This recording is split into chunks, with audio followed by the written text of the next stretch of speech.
በዲቫይን ሾው ስለሚቀርቡ ሰዎች ልክ ናቸው ወይስ ልክ አይደሉም? ልክ ናቸው ወይስ ልክ አይደሉም የሚለውን ባወሩት ልክ የኔን ኦፒኒየን ከሆነ የምነግረኝ የራሴ ለራሴ ነው የሚጠቅመኝ፣ ለአንተ አይደለም ወይም ለአንቺ አይደለም። በዲቫይን ሾው የተቸገሩ ሰዎች እኮ ተረድተዋል። እርዳታ የሚፈልጉ ሰዎች እርዳታ እንዲያገኙ ተደርገዋል። የምትሰራው ነገር ግን እግዚአብሔርን ያከብራል፣ ሰዎችንስ ያንጻሉ የሚለው ኮሜንት ሊደረግበት ይገባ። ፕሮቴስታንቱን እያሰደብክ ነው፣ እንዴት የኛን ነብይ እንድትጠይቀዋለህ? ሐዋርያው እስራኤል ዳንሳ እንግዲህ የዛሬ 6 ዓመት ወይ 7 ዓመት ቢስትም ቢያበላሽም ቢያጠፋም ወንድም ነው። ወንድም ደግሞ ማጥፋት ባህሪው ነው። መልካም ነገር አያወራም ብለው ስለሚያስቡ እነዚህ ያሰባችሁ ሰዎች ምንም ችግር የለው። ከዛ በተረፈ ግን ሐዋርያው እስራኤል ዳንሳ ምናልባት ከኔ ጋር ቁጭ ብለህ ምሳ በልተህ የምታቅ ከሆነ ከኔ ጋር ገንዘብ ሰጥተኸኝ የምታቅ ከሆነ ባንነካካ ጥሩ ነው። ብዙ የምነካው ነገር ካለ በአገልጋዮች እንዲህ ተበድለናል ያላችሁ ሰዎች ገንዘብ የተመለሳላችሁ የላችሁ $50,000 በሚሊዮን ብር እንደዚህ ሆናል እንደዚህ ሆነናል እያላችሁ መታችሁ እኔ ጋር ቪዲዮ ተሰርታችሁ ፍትህ አላገኛችሁም። አየህ አንተ ራሱ የኔን ስም በዩቲዩብ ነው የምትሸጠው እና ያንተ የስራ ገቢ ነኝ ማለት ነው። እኔ ከሌለው ርዕስ የለም። አላግባብ እየወጣችሁ ሶሻል ሚዲያ ላይ ገንዘብ በልቷል፣ ገንዘብ አጭበርብሯል፣ ዘርፏል እያላችሁ የምታነሱ ሰዎች ማስረጃችሁን ታመጣላችሁ። ከማን እንደዘረፉ ከማን እንዳጭበረበርኩ ታመጣላችሁ። እሱን እንላቀቅበትም። ድንግል ማርያም በሷ የተሰራው ስራ በሰው ልጆች ታሪክ ተሰርቶ አያውቅም። ዛሬም አይሰራም። ከዚህ በፊትም አልተሰራም። ዛሬም የለም፣ ወደፊትም አይደገምም። የማርያም ስም ሲነሳ የሚያንዘፈዝፈው ሰው ምንም ልረዳው አልችልም። ድንግል ማርያም ስለኔ መስዋዕት ከፍላለች። ለምን መልስ መስጠት አስፈለገ አሁን ላይ? ሰላም ውድ ተመልካቾቼ፣ በመላው ዓለም የምትገኙ ኢትዮጵያውያን፣ ኤርትራውያን እንዲሁም ይህንን ቋንቋ የምትሰሙ ሁሉ እንዲሁም አስተርጎማችሁ የምትሰሙ ሰዎች በተለያየ ሁኔታ ስላላችሁ ሁሉ ሰላም ለእናንተ ይሆንላለሁ። እንኳን ለ2018 የትንሣኤ በዓል በሰላም አደረሳችሁ አደረሰንልን እወዳለሁ። እንግዲህ ላለፉት 2 ወራቶች በኢትዮጵያ ኦርቶዶክስ ቤተክርስቲያን እንግዲህ የጾም የጸሎት ጊዜ እንደነበረ የምናውቀው ነው። እንዲሁም ደግሞ የኢትዮጵያ ወንጌላውያን አማኝ የሆነችው ሙሉ ወንጌል ቤተክርስቲያንም እንደዚህ ጸሎት አውጃ እንደነበረ በተለያዩ የሶሻል ሚዲያዎች ለማየትና ለመገንዘብ ችያለሁ። ስለዚህ ሁላችሁንም እንኳን አደረሳችሁ። በመላ ለምትገኙ ክርስቲያኖች በሙሉ ይህ የትንሣኤ በዓል የሰላም፣ የጤና፣ የፍቅር፣ የደስታ እንዲሆንላችሁ እንዲሆንልን እመኛለሁ። ከለመላ ቤተሰቦቻችሁ በተለያየ አይነት ሁኔታ ደግሞ እንደዚሁም ደግሞ ዲቫይን ሾውን ሰብስክራይብ አድርጋችሁ በተለያየ ሶሻል ሚዲያ አማራጮች ፕሮግራሞቻችን የተከታተላችሁ አስተያየት የምትሰጡ፣ ላይክ የምታደርጉ፣ ሼር የምታደርጉ፣ ኮሜንት የምታደርጉን ሁሉ በየትኛውም በኔጌቲቭም በፖዚቲቭም ስላያችሁን ምርጫችሁ አድርጋችሁ ስለተመለከታችሁ እንዲሁም ደግሞ 200,000 ሰብስክራይብ ስለገባን በጣም አመሰግናለሁኝ። እንግዲህ ዛሬ ከፕሮግራሜ ትንሽ ይዘቱ ወጣ ያለ ሀሳብ ነው ወደ እናንተ ይዤ የመጣሁትኝ። እንግዲህ ባለፉት ዓመታት በተለይም ከኮቪድ በፊት ጀምሮ በብዙ የሚነሱ ጥያቄዎች ስለነበሩ በተለይ እኔን በተመለከተ ፕሮግራሜን በተመለከተ ለሚነሱ ሀሳቦች ምላሽ ሳይሆን የታናሽ ወንድም ገለጻ፣ ትንሽ ማብራሪያ አይነት ነገር አድርጋችሁ ቁጠሩት። እንደዛ ይሁን፣ አብረን እንቀጥላለን ማለት ነው። እንግዲህ በዲቫይን ሾው ከመምጣቴ በፊት ምናልባት ናሁ ቴሌቪዥን ስትመለከቱ የነበራችሁ ስትከታተሉ የነበራችሁ በዛ በናሁ ቴሌቪዥን ላይ ለውጥ የሚል ፕሮግራም እንግዲህ የዛሬ 8 ዓመት ይሁን የዛሬ 9 ዓመት አካባቢ ፕሮግራም በዛ ሰራ ነበረ። እዛ የሚተላለፍ ፕሮግራም ሰራ ነበረ። ከዛ በኋላ ደግሞ ከዛ ካቋረጥኩ በኋላ ደግሞ ዲቫይን ሾው የሚል የዩቲዩብ ቻናል በመጀመር እንግዲህ ብዙ ስራዎችን እና በዲቫይን ሾው እንግዲህ በተላለፉ ጉዳዮች ፕሮግራሞች ላይ በብዙ ጥያቄዎች ያላችሁን ሰዎች የተወሰነ ማብራሪያ ለመስጠት አንዳንድ ጊዜ በእርግጥ ዝምታ ጥሩ ነው የሚባለውን አባባል እመርጠዋለሁ። ዝም ማለት ላለፉት ረጅም ዓመታት መርጫለሁ። በተለያየ በዋልኩበት ባላልኩበት ሁሉ ስሜ የተነሳ ሲነገር ሰማለሁ። በሚዲያም በወዳጆቼ መካከል አካባቢ ላይ የሚያቆኝ ማያቆኝ በሌለውበት ስሜ የተነሳ በብዙ አንዳንዶች እሱ እንደዚህ አይደለም ቀርባችሁ ስላላያችሁት ነው ብለው ስለኔ በጎ ነገር የሚናገሩ አሉ። እንዲሁም ደግሞ አዎ ልክ ነው እያሉ ያለውንም የሌለውንም ነገር የሚናገሩ ሰዎች እንዳሉ መረጃውም አለኝ አውቃለሁ። እና እነዛን ዳሰሳ እናደርጋለን። ግን ስትሰሙ አሁንም በተጠመቀ ጆሮ እንድትሰሙኝ ፍላጎቴ ነው እላለሁ። በጣም አመሰግናለሁ። የመጀመሪያ ጥያቄዎችን ከኮሜንቶችም እና አንዳንድ ሰዎችም እየደወሉ የጠየቁኝን ጥያቄዎች ነው እዚህ ላይ የጻፍኳቸው። የመጀመሪያ ደረጃ በዲቫይን ሾው ስለሚቀርቡ ሰዎች ልክ ናቸው ወይስ ልክ አይደሉም የሚል ጥያቄ ይነሳል። በዲቫይን ሾው የሚቀርቡ ሰዎች ልክ ናቸው፣ ልክ አይደሉም? እኔ አይደለሁም። እኔ ዙፋን ወንበር ላይ አይደለም የተቀመጥኩት፣ የስቱዲዮ ወንበር ላይ ነው። የግሌን ከሆነ የግሌን ለራሴ ነው የምነግርህ እንጂ በሚዲያ መጥቼ እንዲህ ናቸው እንዲያ ነው ብዬ እምልህ አይደለሁም። እኔ እንደ አንድ ፕሮግራም አዘጋጃለሁ። ሰው ያየዋል። ከዛ ደግሞ ሰው በአፉ ፍሬ ስለሚመዘን፣ ከዛ ደግሞ መንፈሳዊም ሲሆኑ ደግሞ መንፈሳዊ ነገራቸውን በእግዚአብሔር ቃል ነው፣ ሚዛኑ የእግዚአብሔር ቃል ነው እንጂ ዲቫይን ሾው አይደለም። ዲቫይን ሾው መሞገት ባለበት ልክ ሞግቶ ያውቃል። መጠየቅ ያለበትን በግልጽና በድፍረት ጠይቋል። ከዛ የሰጡት መልስ ከመልሱ አንጻር የእግዚአብሔር ቃል የሚፈቅደው ነው አይደለም ወይ የሚለውን ስትሰሙ በዚህ የተጋበዙ አገልጋዮች ወይም ነቢያትን ይሄ ነገር መጽሐፍ ቅዱሳዊ አይደለም ነው የሚለውን ማንበብ ነው። ስለዚህ አንዳንዶች የሰነፎች ወሬ ነው ብዬ ነው ማስበው። ምክንያቱም ልክ ናቸው አይደሉም የሚለውን ጥያቄ ከሰማን በኋላ እንደ እግዚአብሔር ቃል ማየትና መፈተሽ አለብን። ሰው ሁሉ በእግዚአብሔር ቃል ስለሚፈተሽ የእግዚአብሔር ቃል ደግሞ ነው አንጥሮ የሚያወጣውና ልክ ናቸው ወይስ ልክ አይደሉም የሚለውን ባወሩት ልክ የኔን ኦፒኒየን ከሆነ የምነግረኝ ለራሴ ነው የሚጠቅመኝ፣ ለአንተ አይደለም ወይም ለአንቺ አይደለም። ስለዚህ ከዚህ አንጻር ልክ ናቸው ልክ አይደሉም የሚለውን ሰዎቹ የተናገሩትን ነገር ሰምተን በዛ በእግዚአብሔር ቃል መፈተሽና ማየት፣ ከዛ ልክ ሆነው ሲገኙ ልክ ነው፣ ልክ ባልሆኑበት ደግሞ ልክ አይደሉም። ሰው ሁሉም ደግሞ ስህተት ብቻ አይሆንም እኮ መቼም መልካም ነገር ይኖረዋልና እንደሱ ማየት ነው። ከዛ ሲቀጥል ደግሞ በዲቫይን ሾው ክፉ ነገር ብቻ እንደተላለፈ፣ ክፉ ነገር ብቻ እንደተወራ፣ ኔጌቲቭ ጥላቻን ለማድረግ በጣም ብዙ እንቅስቃሴዎች ይደረጋሉ፣ በጣም በብዙ ማለት ነው። እና ያንን ሁሉ ግን አልፋችሁ አብራችሁኝ ያላችሁ ሰዎች በጣም አመሰግናለሁ፣ እግዚአብሔር ያክብርልኝ። ግን በዲቫይን ሾው እኮ የታመሙ ሰዎች ሕክምና እንዲያገኙ ተደርገዋል። እዛው ዲቫይን ሾው ቻናል ላይ አለ፣ በዚሁ ቻናል ውስጥ ማለት ነው። በዲቫይን ሾው የተቸገሩ ሰዎች እኮ ተረድተዋል። ዘማሪዎች፣ አገልጋዮች በየበዓሉ ብዙ ነገር ማለት ይሄን አድርጌያለሁ ለማለት ሳይሆን ብዙ ነገሮች ተደርገዋል፣ መልካም ነገሮች ተደርገዋል። እርዳታ የሚፈልጉ ሰዎች እርዳታ እንዲያገኙ ተደርገዋል። የገንዘብ እርዳታ ተደርገዋል። ኢቭን አሁን እስከ ዛሬ ድረስ ላለፉት እንግዲህ 6 ወይም 7 ዓመታት በየወሩ ዲቫይን ሾው በየተለያዩ ቦታዎች እየሄደ በየወሩ የምገባ ፕሮግራም አድርጓል፣ እያደረገም ይገኛል። የገንዘብም እርዳታ የሚያደርግበት ቦታዎች አሉት። ለምሳሌ ቢሾፍቱ ደብረ ዘይት ላይ መጠየቅ ይቻላል። በዲቫይን ሾው ሄደን ፕሮግራም አድርገናል። የመመገብ የቤት ኪራይ ለሰዎች የመክፈል ቸርቾች ላይ እየጠየቅን ቦታ ማለት ነው። እዚሁ 22 አካባቢ በጣም ብዙ ጊዜ ቦሌ ድልድይ አካባቢ በጣም ብዙ ጊዜ ከጎዳና ልጆች ጋር በዓልን አሳልፈናል። ዶዶላ ላይ መጠየቅ ይቻላል።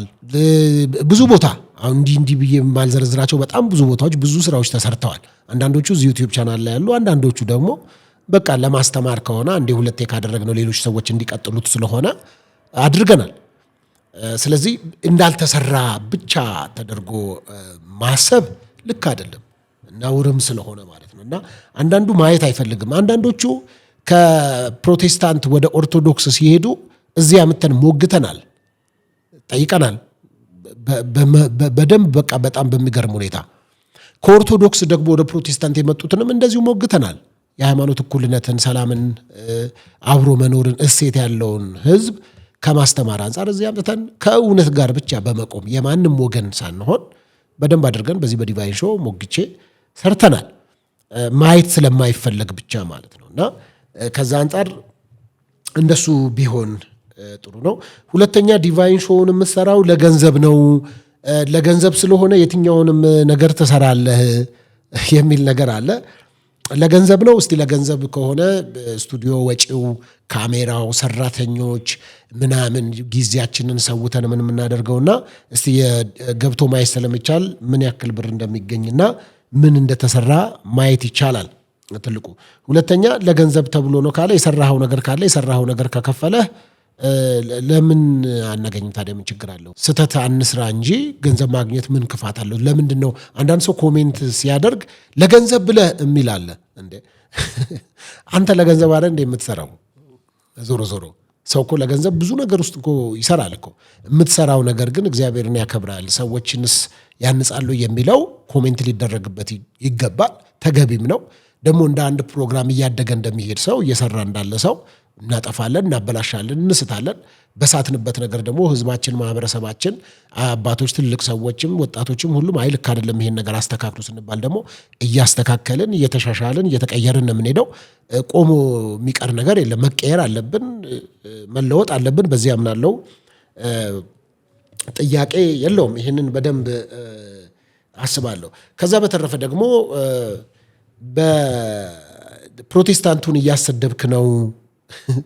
በፕሮቴስታንቱን እያሰደብክ ነው የሚል ሀሳብ አለ። ፕሮቴስታንቱን ምን ተናግሬ ነው ያሰደብኩት?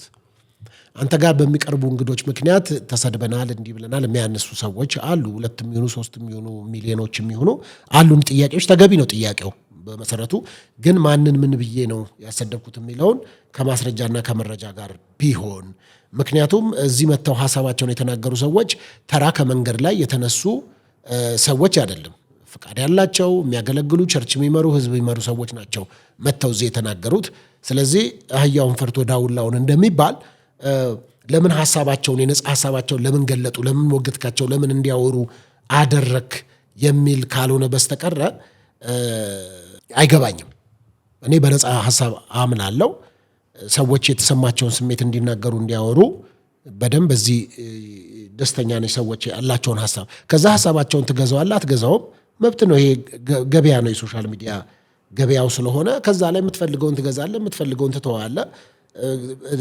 በተናገሩት ነገር መዝነ ማየት ነው እንጂ እዚህ የመጡ ሰዎች አንዳንዶቹ ጥላቻዎች ውስጥም ገብቷል። ለምሳሌ የነሱን ፓስተር የነሱን ነብይ አምጥቼ እዚህ ኢንተርቪው ሳደርገው እንዴት የኛን ነብይ እንዴት ትጠይቀዋለህ፣ የኛን ፓስተር እንዴት እንዴት ትጠይቀዋለህ እያለ ጥላቻ የሚያዳብሩ ሰዎች አሉ። ለምን ጠየቀው በሚል ማለት። ስለዚህ እያንዳንዱ የመጣው ሰው የራሱ ፋን ካለው የራሱ ተከታዮች ካሉት እነዛ ሰዎች ሁሉ ጥላቻ ውስጥ ገብተው አይቻለሁ። ከዛ ሌላው ደግሞ ከሐዋርያው እስራኤል ዳንሳ ልነሳ። ሐዋርያው እስራኤል ዳንሳ እንግዲህ የዛሬ 6 ዓመት ወይ 7 ዓመት ኮቪድ እንደገባ አካባቢ አስታውሳለሁ። የተለያዩ ወጀቦች ተነስተው ነበረ። የተለያዩ ንግግሮች ነበሩ፣ ሀሳቦች ይነሱ ነበረ። በሶሻል ሚዲያ የሚተላለፉ የነበሩ ጭቅጭቆች ስለነበሩ ጀስት አጥፍቶም ከሆነ በይቅርታ ተላልፈን ወንድማችን ነው ዞሮ ዞሮ ቢስትም ቢያበላሽም ቢያጠፋም ወንድም ነው። ወንድም ደግሞ ማጥፋት ባህሪው ነው። ስለዚህ ከዛ አንጻር ለምንድነው በይቅርታ ተላልፈን ሐዋርያው እስራኤል ዳንሳንም አይዞ በርታ እግዚአብሔር ይረዳሃል እንደገና የሚል ይዘት መልእክት ያለው መልእክት አስተላልፌ ነበረ እና የዛ ጊዜ ፌስቡክ ነበር አስታውሳለሁ። ከዛ በተለያዩ ዩቲዩቦች ተላልፎ ነበረ እየተቆረጠ። በዛ ምክንያትም ደግሞ ብዙ ሀሳቦች ተነስተው ነበረ በወቅቱ። አንደኛ ሐዋርያው እስራኤል ዳንሳ 1 ሚሊዮን ብር ሰጥቷል። 1 ሚሊዮን ብር ሰጥቶት ነው እንደዚህ የተናገረው። ከዛ ደግሞ ከቨር ሊያደርግለት ፈልጎ ነው የሚል ነገር ሀሳብ ተነስተዋልና እንደው ቀደም ካሉት ጊዜ ጀምሮ ከዛ በኋላ መቼ ተገናኛችሁ፣ እንዴት ተገናኛችሁ የሚለውንም ደግሞ ላንሳ። እንግዲህ ሐዋርያው እስራኤል ዳንሳን እንደሌላው ሰው በሶሻል ሚዲያ ነው የማውቀው። ቸርቹ ሄጄ አላቅም፣ በአካል አግኝቼው አላቅም። መጀመሪያ ደረጃ በስልክም ተደዋውለን አናውቅም። ለመጀመሪያ ጊዜ በሶሻል ሚዲያ እየተነሱ የነበሩ ሀሳቦችን አይቼ ወንድም ነው ሊጠቅም ይችላል፣ ቆርጦ ከመጣል ይልቅ የሚስተካከሉ ነገሮች ተስተካክሎ ቢቀጥል ይሻላል የሚል አይነት እሳቤ ያለው ቪዲዮ ሰራሁኝ። ከዛ በኋላ በዛ መሰረት ኮሚኒኬት አደረገኝ ማለት ነው።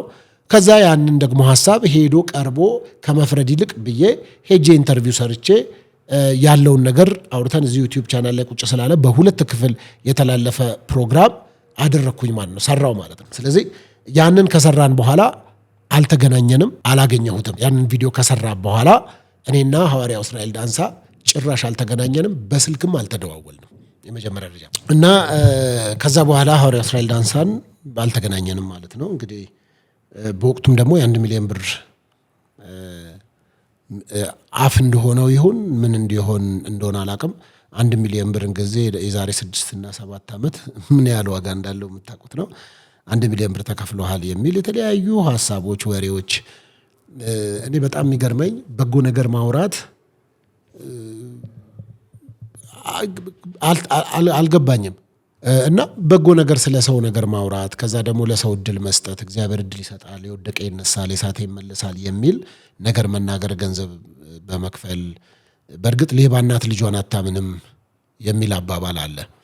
ያለ ገንዘብ እንደ ጆተን የማይንቀሳቀሱ ሰዎች ሌላው ሰው በሙሉ ገንዘብ ካልተከፈለው መልካም ነገር አያወራም ብለው ስለሚያስቡ እነዚህ ያሰባችሁ ሰዎች ምንም ችግር የለውም። ከዛ በተረፈ ግን ሐዋርያው እስራኤል ዳንሳ ምናልባት ከኔ ጋር ቁጭ ብለህ ምሳ በልተህ የምታውቅ ከሆነ ከኔ ጋር ገንዘብ ሰጥተኸኝ የምታውቅ ከሆነ 1 ሚሊዮን ብር ተወው፣ የኢትዮጵያ አንዷ ሳንቲም መቼም ናሽናል ባንክ 1 ሳንቲም አለው ይመስለኛል።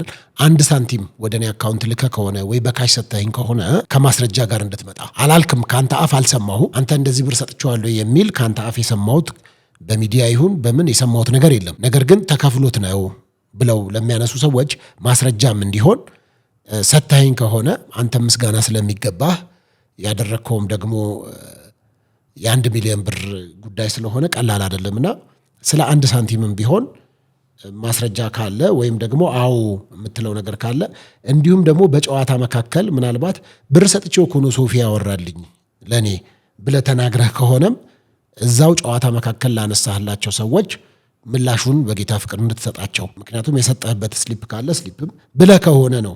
አንተ ስትል ስላልሰማው በዚህ ላነሳ ልወቅስ አልችልም። እውነት ለመናገር ሐዋርያው እስራኤል ዳንሳ ለሶፊ ገንዘብ ሰጥቼዋለሁ ብሎኛል ያለ ሰውም አልሰማውም። እኔን ከአንተ አፍ ሰምቶ የነገረኝ ወሬ ነው፣ ሐሜት ነው የሰማሁትኝ። ለዛ ሐሜትም ምላሽ ያስፈልገዋል። ምክንያቱም በገንዘብ ብቻ እንደምንንቀሳቀስ አድርጎ ለሚያስብ ሰው ልክ ስላልሆነ አመለካከቱ እና አሁን በቅርብ ጊዜም እየመጡ ልክ ከነቢያት ገንዘብ እየተቀበልኩ ለእናንተ ማስታወቂያ እንደሰራው አድርጎ የሚያስብ ሰው ስላለ ያ ስህተት እንደሆነና እንዲታረም ሐዋርያው እስራኤል ዳንሳን ከዛ በኋላ ያገኘሁትኝ ምናልባት እግሩን ታሞ በነበረ ጊዜ የምታስታውሱት ነው። በሚዲያ ስለተላለፈ እግሩን ታሞ በነበረ ጊዜ ቤቱ ሄጄ ጠይቄዋለሁ። ቤቱ ሄጄ ጠይቄው እንኳን እግዚአብሔር አተረፈ ብዬ ሄጄ ጠይቄዋለሁ። ታሞ ስለነበረ ሌላ ግንኙነትም አልነበረንም። ከዛ ኢንተርቪው በኋላ ለሁለተኛ ጊዜ ያገኘሁት ታሞ በነበረበት ወቅት ለመጠየቅ ሄጄ አግኝቼዋለሁ። ስለዚህ ጠይቄዋለሁ ማለት ነው ሄጄ። ከዛ በኋላ ለሶስተኛ ጊዜ በአካል የተገናኘ ነው ወይም የተያየ ነው አሁን ጋሞ ላይ በአርባ ምንጭ አካባቢ በደረሰው አደጋ አርባ ምንጭ ሄጄ ነበረ። በዛ ያሉትን ለማጽናናትና ለማየት እንዲሁም ከጎናችንን አብረንን ለማለት በሄድኩበት ወቅት የማጽናናት ፕሮግራም የሚደረግበት ቦታ ላይ እኔ ከዛ ስወጣ እሱ ሲገባ ነው የተገናኘ ነው። እኔ ስወጣ እሱ ሲገባ ተገናኘን። ፎቶ እንደተነሳን አስታውሳለሁ። እንግዲህ የሱም ካሜራማኖች ነበሩ፣ ፎቶ አንስተውናል። እኔ ሶሻል ሚዲያ ላይ አላጋራሁትም። በኋላ ላይ ሶሻል ሚዲያ ላይ ተለቆ አየሁት ፎቶውን ለሶስተኛ ጊዜ ስንገናኝ። ከዛ እዛች የማጽናናት ቦታ ላይ ከጨረስን በኋላ እኛ ምግብ ልንበላ እኔና ከኔ ጋር የነበረው ሰው ምግብ ልንበላ ኃይሌ ሆቴል ሄድን አርባ ምንጭ። እዛ ሆቴል ውስጥ ቁጭ ባልንበት አይ ቲንክ በኋላ እንገናኝ ብሎን ስለነበረ የት ናችሁ የሚል ነገር አለን። እዚህ ነን ያለነው አልነው። ኃይሌ መጣ። እዛ ሬስቶራንት ውስጥ ቁጭ ባልንበት እኛ እየበላን ነበረ ብላል ነው። እሱ ምሳ አልበላም። ምሳ በልቼ ነው የመጣሁት ነው ያለ። ሻይ ነገር እጠጣለሁ ብሎ ብቻ ሻይ ነገር ወይ የሆነ ነገር እየጠጣ ነበረ እሱ። ከዛ እኛ ምሳችንን በላን። እግዚአብሔር በሚያውቅ ቪዲዮ እንደተቀረጽንም እውቀቱ አልነበረኝም፣ አላየሁኝምም። ለሶሻል ሚዲያ የሚለቀቅ መሆኑንም አላቅም። ይህንን ካለ እንግዲህ ካሜራማኑ ቁጭ ባልንበት ቪዲዮ ቀርጾን ቪዲዮ ተለቋል። ቪዲዮ መለቀቁም ቅሬታ የለኝም። ምን ችግር አለው? ከሐዋርያው እስራኤል ዳንሳ ነገም ፎቶ ተነስቼ እለቃለሁ፣ አገኘዋለሁ። ማግኘት ሲፈልግ አገኘዋለሁ። ማንን ማግኘት እንዳለብኝ እንደሌለብኝ ማንም ሊመርጥልኝ አይችልም። እንዴ የግል መስተጋብር ያለኝ ሰው እኮ ነኝ። እንዴ ከማን ጋር ማንን ሰላም ልበል? ቢቻላችሁ ከሰዎች ሁሉ ጋር በሰላም ኑሩ የሚል መጽሐፍ ቅዱሳዊ መርህ ነው ማቀው። ስለዚህ ለምን አገኘህ፣ እንዴት ተገናኙ ምናምን የሚለውን ይህን ግልጽ ለማድረግ ከዚህ ውጭ አሁን ካወራኋት ውጭ ከሆነ ምናልባት ከሐዋርያው እስራኤል ዳንሳ ጋር በጣም ብዙ ሰዎች ስለነበሩ ምስክር ናቸው። እሱም ሕያው ምስክር ስለሆነ አለ በህይወት። ስለዚህ የተገናኘ ነው እንደዛ ነው። ከዛ በተረፈ ሐዋርያው እስራኤል ዳንሳ ጋር የነበሩ አገልጋዮች መጥተው እኔ ጋር ኢንተርቪው ሰርቻለሁ፣ መምጣት ትችላላችሁ፣ በዛ ቸርች እንዲህ ተጎድተናል፣ እንደዚህ ሆነናል ያሉ ሰዎችን እዚህ ስቱዲዮ ላይ እንዲሁም ደግሞ ሐዋሳ ድረስ በመሄድ ቀርጫለሁ፣ አስተላልፌያለሁ። እውነት ይሁን ውሸት እነሱ የሚጠያየቁበት ጉዳይ ስለሆነ ስለማይመለከተኝ ማንኛውም ሰው በደል አለኝ ያለ ሰው በሙሉ እዚህ አስተናግጃለሁ ሳልመጥ የከሌ ነው ከሌላይ ነው እንዲህ ነው ሳልል በብዙ ቻሌንጅ ውስጥ ያለፍኩ ሰው ነኝ። በነገራችን ላይ ባንነካካ ጥሩ ነው። ብዙ የምነካው ነገር ካለ ብዙ ነገር ይሆናል። ብዙ ነገሮችን እንደውም ችዬ በዚህ በዲቫይን ሾው ላይ የብዙ ሰዎች ችግር ተፈቷል። እናንተ ገንዘባችሁ ተወስዶ በአገልጋዮች እንዲህ ተበድለናል ያላችሁ ሰዎች ገንዘብ የተመለሳላችሁ የላችሁም? $50,000 በሚሊዮን ብር እንደዚህ ሆነናል እያላችሁ መታችሁ እኔ ጋር ቪዲዮ ተሰርታችሁ ፍትህ አላገኛችሁም? ገንዘባችሁ አልተመለሰላችሁም? ከሳውዝ አፍሪካ ከዚህ ሀገር ከምን ስንት ቦታ ብራችሁ አልተመለሰም? ብራችን በዚህ መልኩ ተወስዷል ብላችሁ መታችሁ ቪዲዮ ሳይተላለፍ አልቀረም። ምክንያቱም ዋናው ሀሳብ ለገንዘብ መስራት ቢሆን ኖሮ እኮ በጣም የሰዎችን እይታ የሚስቡ ስንት ፕሮግራሞች ተቀርጸው እንዳይተላለፉ ተደርገዋል። ዋናው የፕሮግራሙ ዓላማ ሰዎች እንዲታረቁ፣ ሰዎች ፍትህ እንዲያገኙ፣ የተጣሉ ሰዎች እንዲስማሙ፣ የተበደሉ ሰዎች እንዲካሱ ስለሆነ አላስተላለፍነውም ፕሮግራሙን። ለምን? ሰዎቹ ከታረቁ፣ ሰዎቹ ከተግባቡ ነገሩን ሚዲያ ላይ አውጥቶ ማዝረክረኩ ጥቅም ስለሌለው አልተላለፍም። ይሄን ልባችሁ የሚያውቅ ሰዎች አላችሁ፣ ታውቃላችሁ። በትልልቅ ቸርች የምታገለግሉ ትልልቅ ቸርች የምትመሩ ሰዎችም የእናንተ ጉዳይ እኔ ጋር መጥቶ እንዳስታረቅኳችሁ እንደፈታውላችሁ ታውቃላችሁ። ልቦናችሁም ውስጣችሁም ያውቃል። ለክፋትና የሚያሰድብ ነገርማ ቢኖር እነዛን ሁሉ ነገሮች ለዩቲዩብ ገንዘብ ቢሆንማ ኖሮ ከነዛ ሀሳቦች በላይ ምን የጮኸ ሀሳብ አለ? እስከ ዛሬ ይቻል ነበረ። ስማችሁ ይጣፍጥ ነበረ። ታውቃላችሁ፣ ሚዲያ ላይ ቢቀርብ ስማችሁ ጥሩ ነበረ። የጴንጤው እንትና እየተባላችሁ ልትነሱ ትችሉ ነበረ። እንደዛ እንዳይሆን የተናደዱ የተበሳጩ ሰዎችን ያኮረፉ ሰዎችን እዚህ ጠርቼ መጥተው ሀሳባቸውን፣ ንዴታቸውን፣ ብስጭታቸውን እንዲገልጹ ሆኖ ስሜታቸው በደንብ አብራርተው ነገር ግን ደግሞ ከነዛ ሰዎች ጋር እርቅ እንዲፈጸም ተደርጎ በእርቅ አልተጨረሰም። አልተመለሳላችሁም። ገንዘባችሁ ያዘናችሁበት ነገር አልተካሳችሁም። ታውቃላችሁ፣ እናንተም ታውቃላችሁ፣ እኔም ያውቃለሁ፣ እግዚአብሔር ያውቃል። አለኝ ዛሬም ቪዲዮ ያልተለቀቀ ማዕት ቪዲዮ አለኝ። አላረኩም፣ እንደዛ አላረኩም። ዛሬም ይሄን የማወራው ፋሲካ ስለሆነ በቃ ትንሣኤ ነው። ነገሮችን ትተን እንለፍ። ይቅርታ መጠየቅ ባለብኝ ጉዳይ ላይ፣ ባሳዘንኳችሁ ጉዳይ ላይ ይቅርታ ማለት ምንም ችግር የለውም። አይኑ አሁንም ይቅርታ ስትል ራሱ የማይጥማቸው ሰዎች አሉ። እባቦች፣ የእባብ ተፈጥሮ መናደፍ ነው። ጳውሎስን ታስታውሱ እንደሆነ እንግዲህ ከዛ ሁሉ አደጋ ከመርከብ አደጋ ተርፎ በዛች በመዳጣ ደሴት ላይ እንደገና ደግሞ ከዛ ሁሉ ተረፈ ሲሉት እንደገና እፉኝት ነደፈችው። እፉኝት ስትነድፈው ጳውሎስ ወይኔ ከዛ ሁሉ አደጋ ተርፌ እንደገና እፉኝት ነደፈችኝ፣ አንቺ እፉኝት እባክሽ ተይኝ፣ አትንደፍኝ፣ ልቀቅኝ ምናምን አላለም። ከእባቦች ጋር መልስና ሰጣ ገባ ውስጥ አልገባም። እባብ መናደፍ ተፈጥሮው ነው። እኔ ማራገፍ ነው የምችለው። እስከዛሬም እባቦች ሳይነድፉን ቀርቶ አይደለም፣ እያራገፍን የቀጠል ነው። አሁንም እያራገፍኩ እቀጥላለሁ እባቦችን። በቃ እባብ ባህሪው ነው መናደፍ። ለእባቦች አይደለም መልስ እየሰጠሁት ያለሁት። ከእባብ ጋር ዲያሎግ ለማድረግ አይደለም እዚህ የተቀመጥኩት። ግን ኢኖሰንት የሆናችሁ ከኔ ፓስተር ሶፊ እኮ እግዚአብሔር የሰጠውን መደመጥ፣ እግዚአብሔር የሰጠውን እድል፣ እግዚአብሔር የሰጠውን ዘመን፣ ዳዊትም በገዛ ዘመኑ እግዚአብሔርን ሀሳብ አገልግሎ አንቀላፋ እንደሚል ምን አለበት እግዚአብሔር በሰጠው እድልና ተሰሚነት፣ እግዚአብሔር በሰጠው ፕላትፎርም ምን አለ ይሄንን ቢያደርግ ከሚል ከቅን ልቦና አስተያየት የምትሰጡኝ፣ የምትገስጹኝ ሰዎች፣ የምትደውሉልኝ ሰዎችን ነው ማወራው። ለመገሰጽና ጉዳያችሁ ለማቅናት ከሆነ ስልክ ያላችሁ ሰዎች ሶሻል ሚዲያ ላይ ወጣችሁ አይደል የምትሳደቡት? እንደፈለጋችሁ አይደል የምትናገሩት?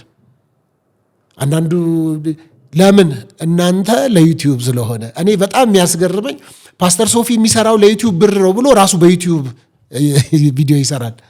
ካልሆነ ለምን አትደውልኝ ታዲያ? አንተ ለገንዘብ ካልሆነ የምትሰራው ደውል አትነግረኝም? ስልክ ያለ አይደል እንዴ? ስለዚህ ለምን በዩቲዩብ ስሜን ታነሳለህ? ደውለህ እንዴት ይሄን ነገር አስተካክል ለምን አትደውልኝም? አየህ፣ አንተ ራሱ የኔን ስም በዩቲዩብ ነው የምትሸጠው እና ያንተ የስራ ገቢ ነኝ ማለት ነው።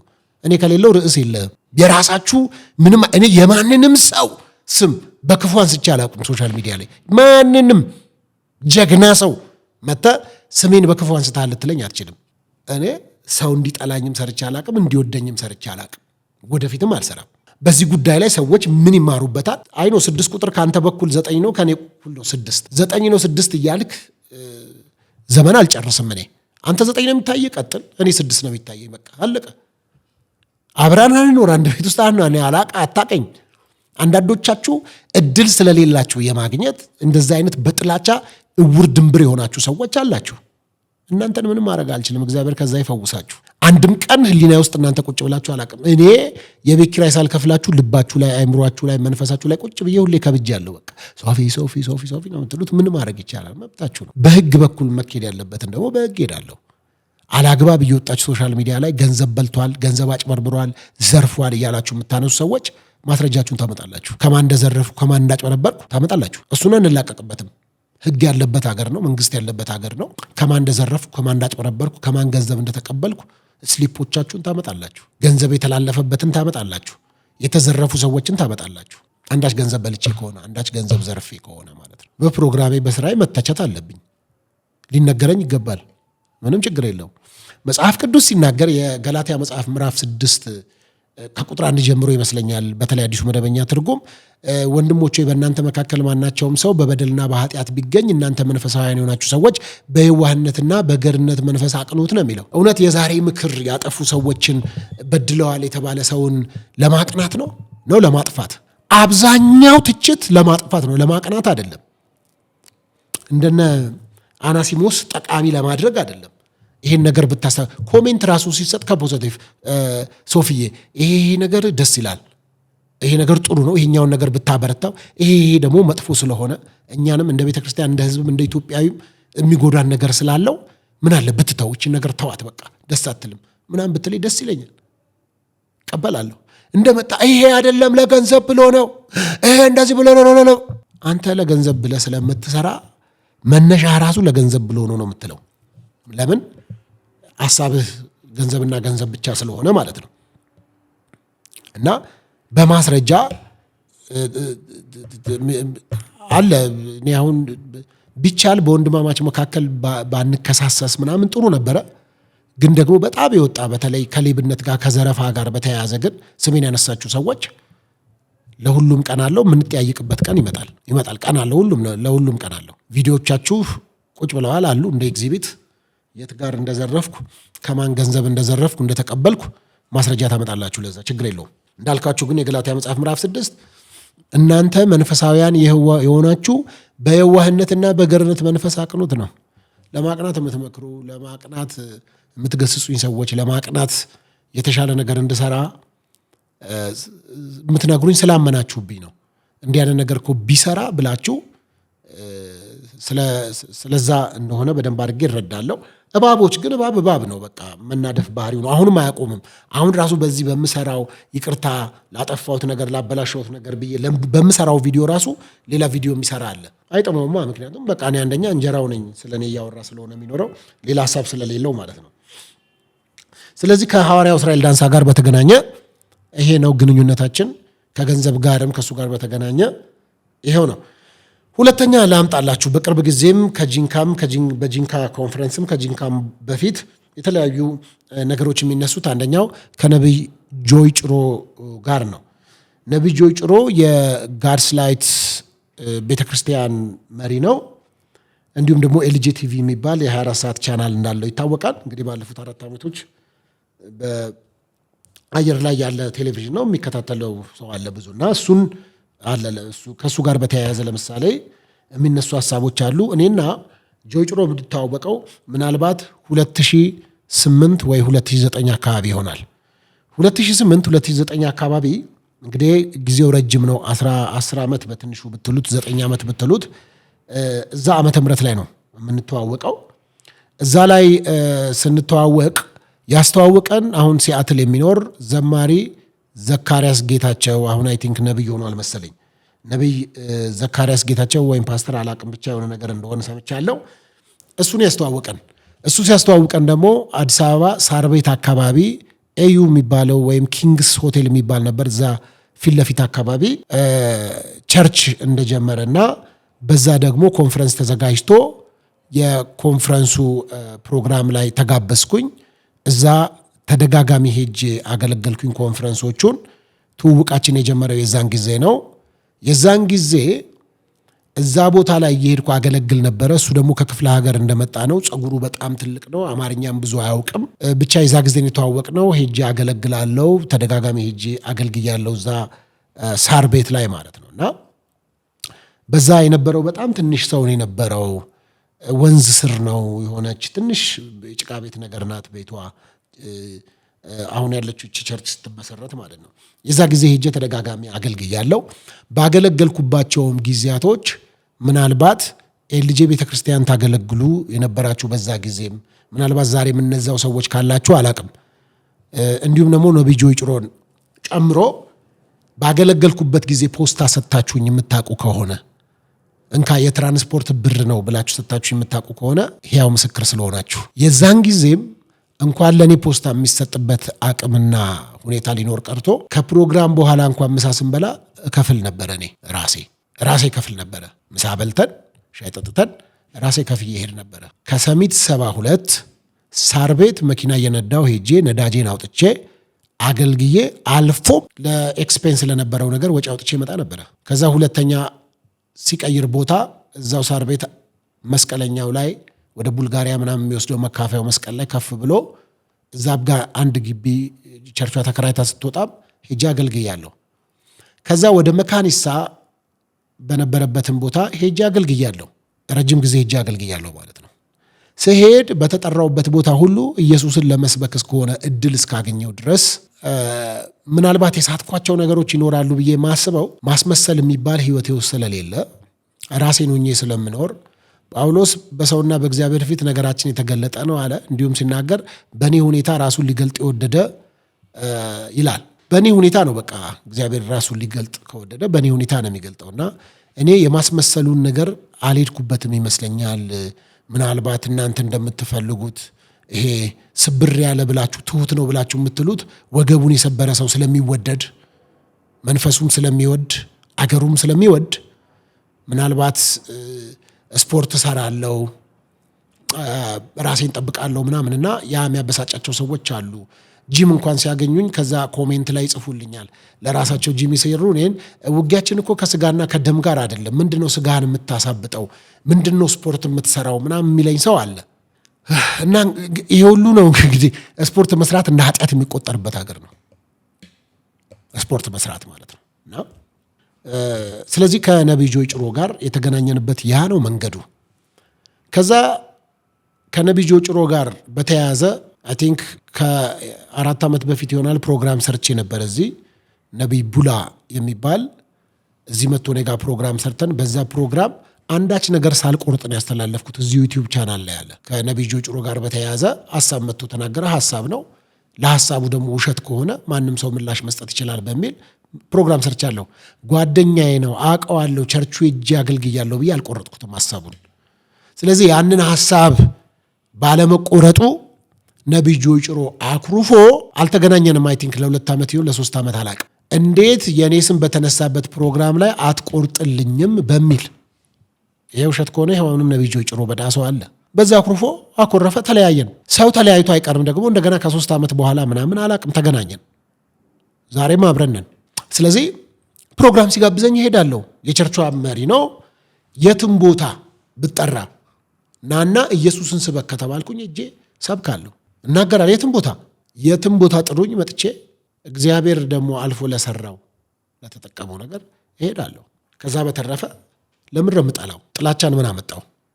ወንድሙን የሚጠላ ነፍሰ ገዳይ ነው። መብቴ ነው ጓደኛ መሆን፣ መብቴ ነው ወዳጅ መሆን፣ አለቀ። ከዛ በተረፈ የኢትዮጵያ ወንጌል አማኞች አብያተ ክርስቲያናት ካውንስል ፍቃዱን አግዶ ነበረ። እንደገና ፍቃዱ መመለሱን በሶሻል ሚዲያ ተመልክቻለሁ፣ አይቻለሁ፣ ወረቀቱንም አይቻለሁ። ስለዚህ አባቶች አሉ። እኔ ሶሻል ሚዲያ ላይ እከሌ ሌባ ነው እከሌ እንትን ነው ስለተባለ አይደለም፣ እኔ አይመለከተኝም።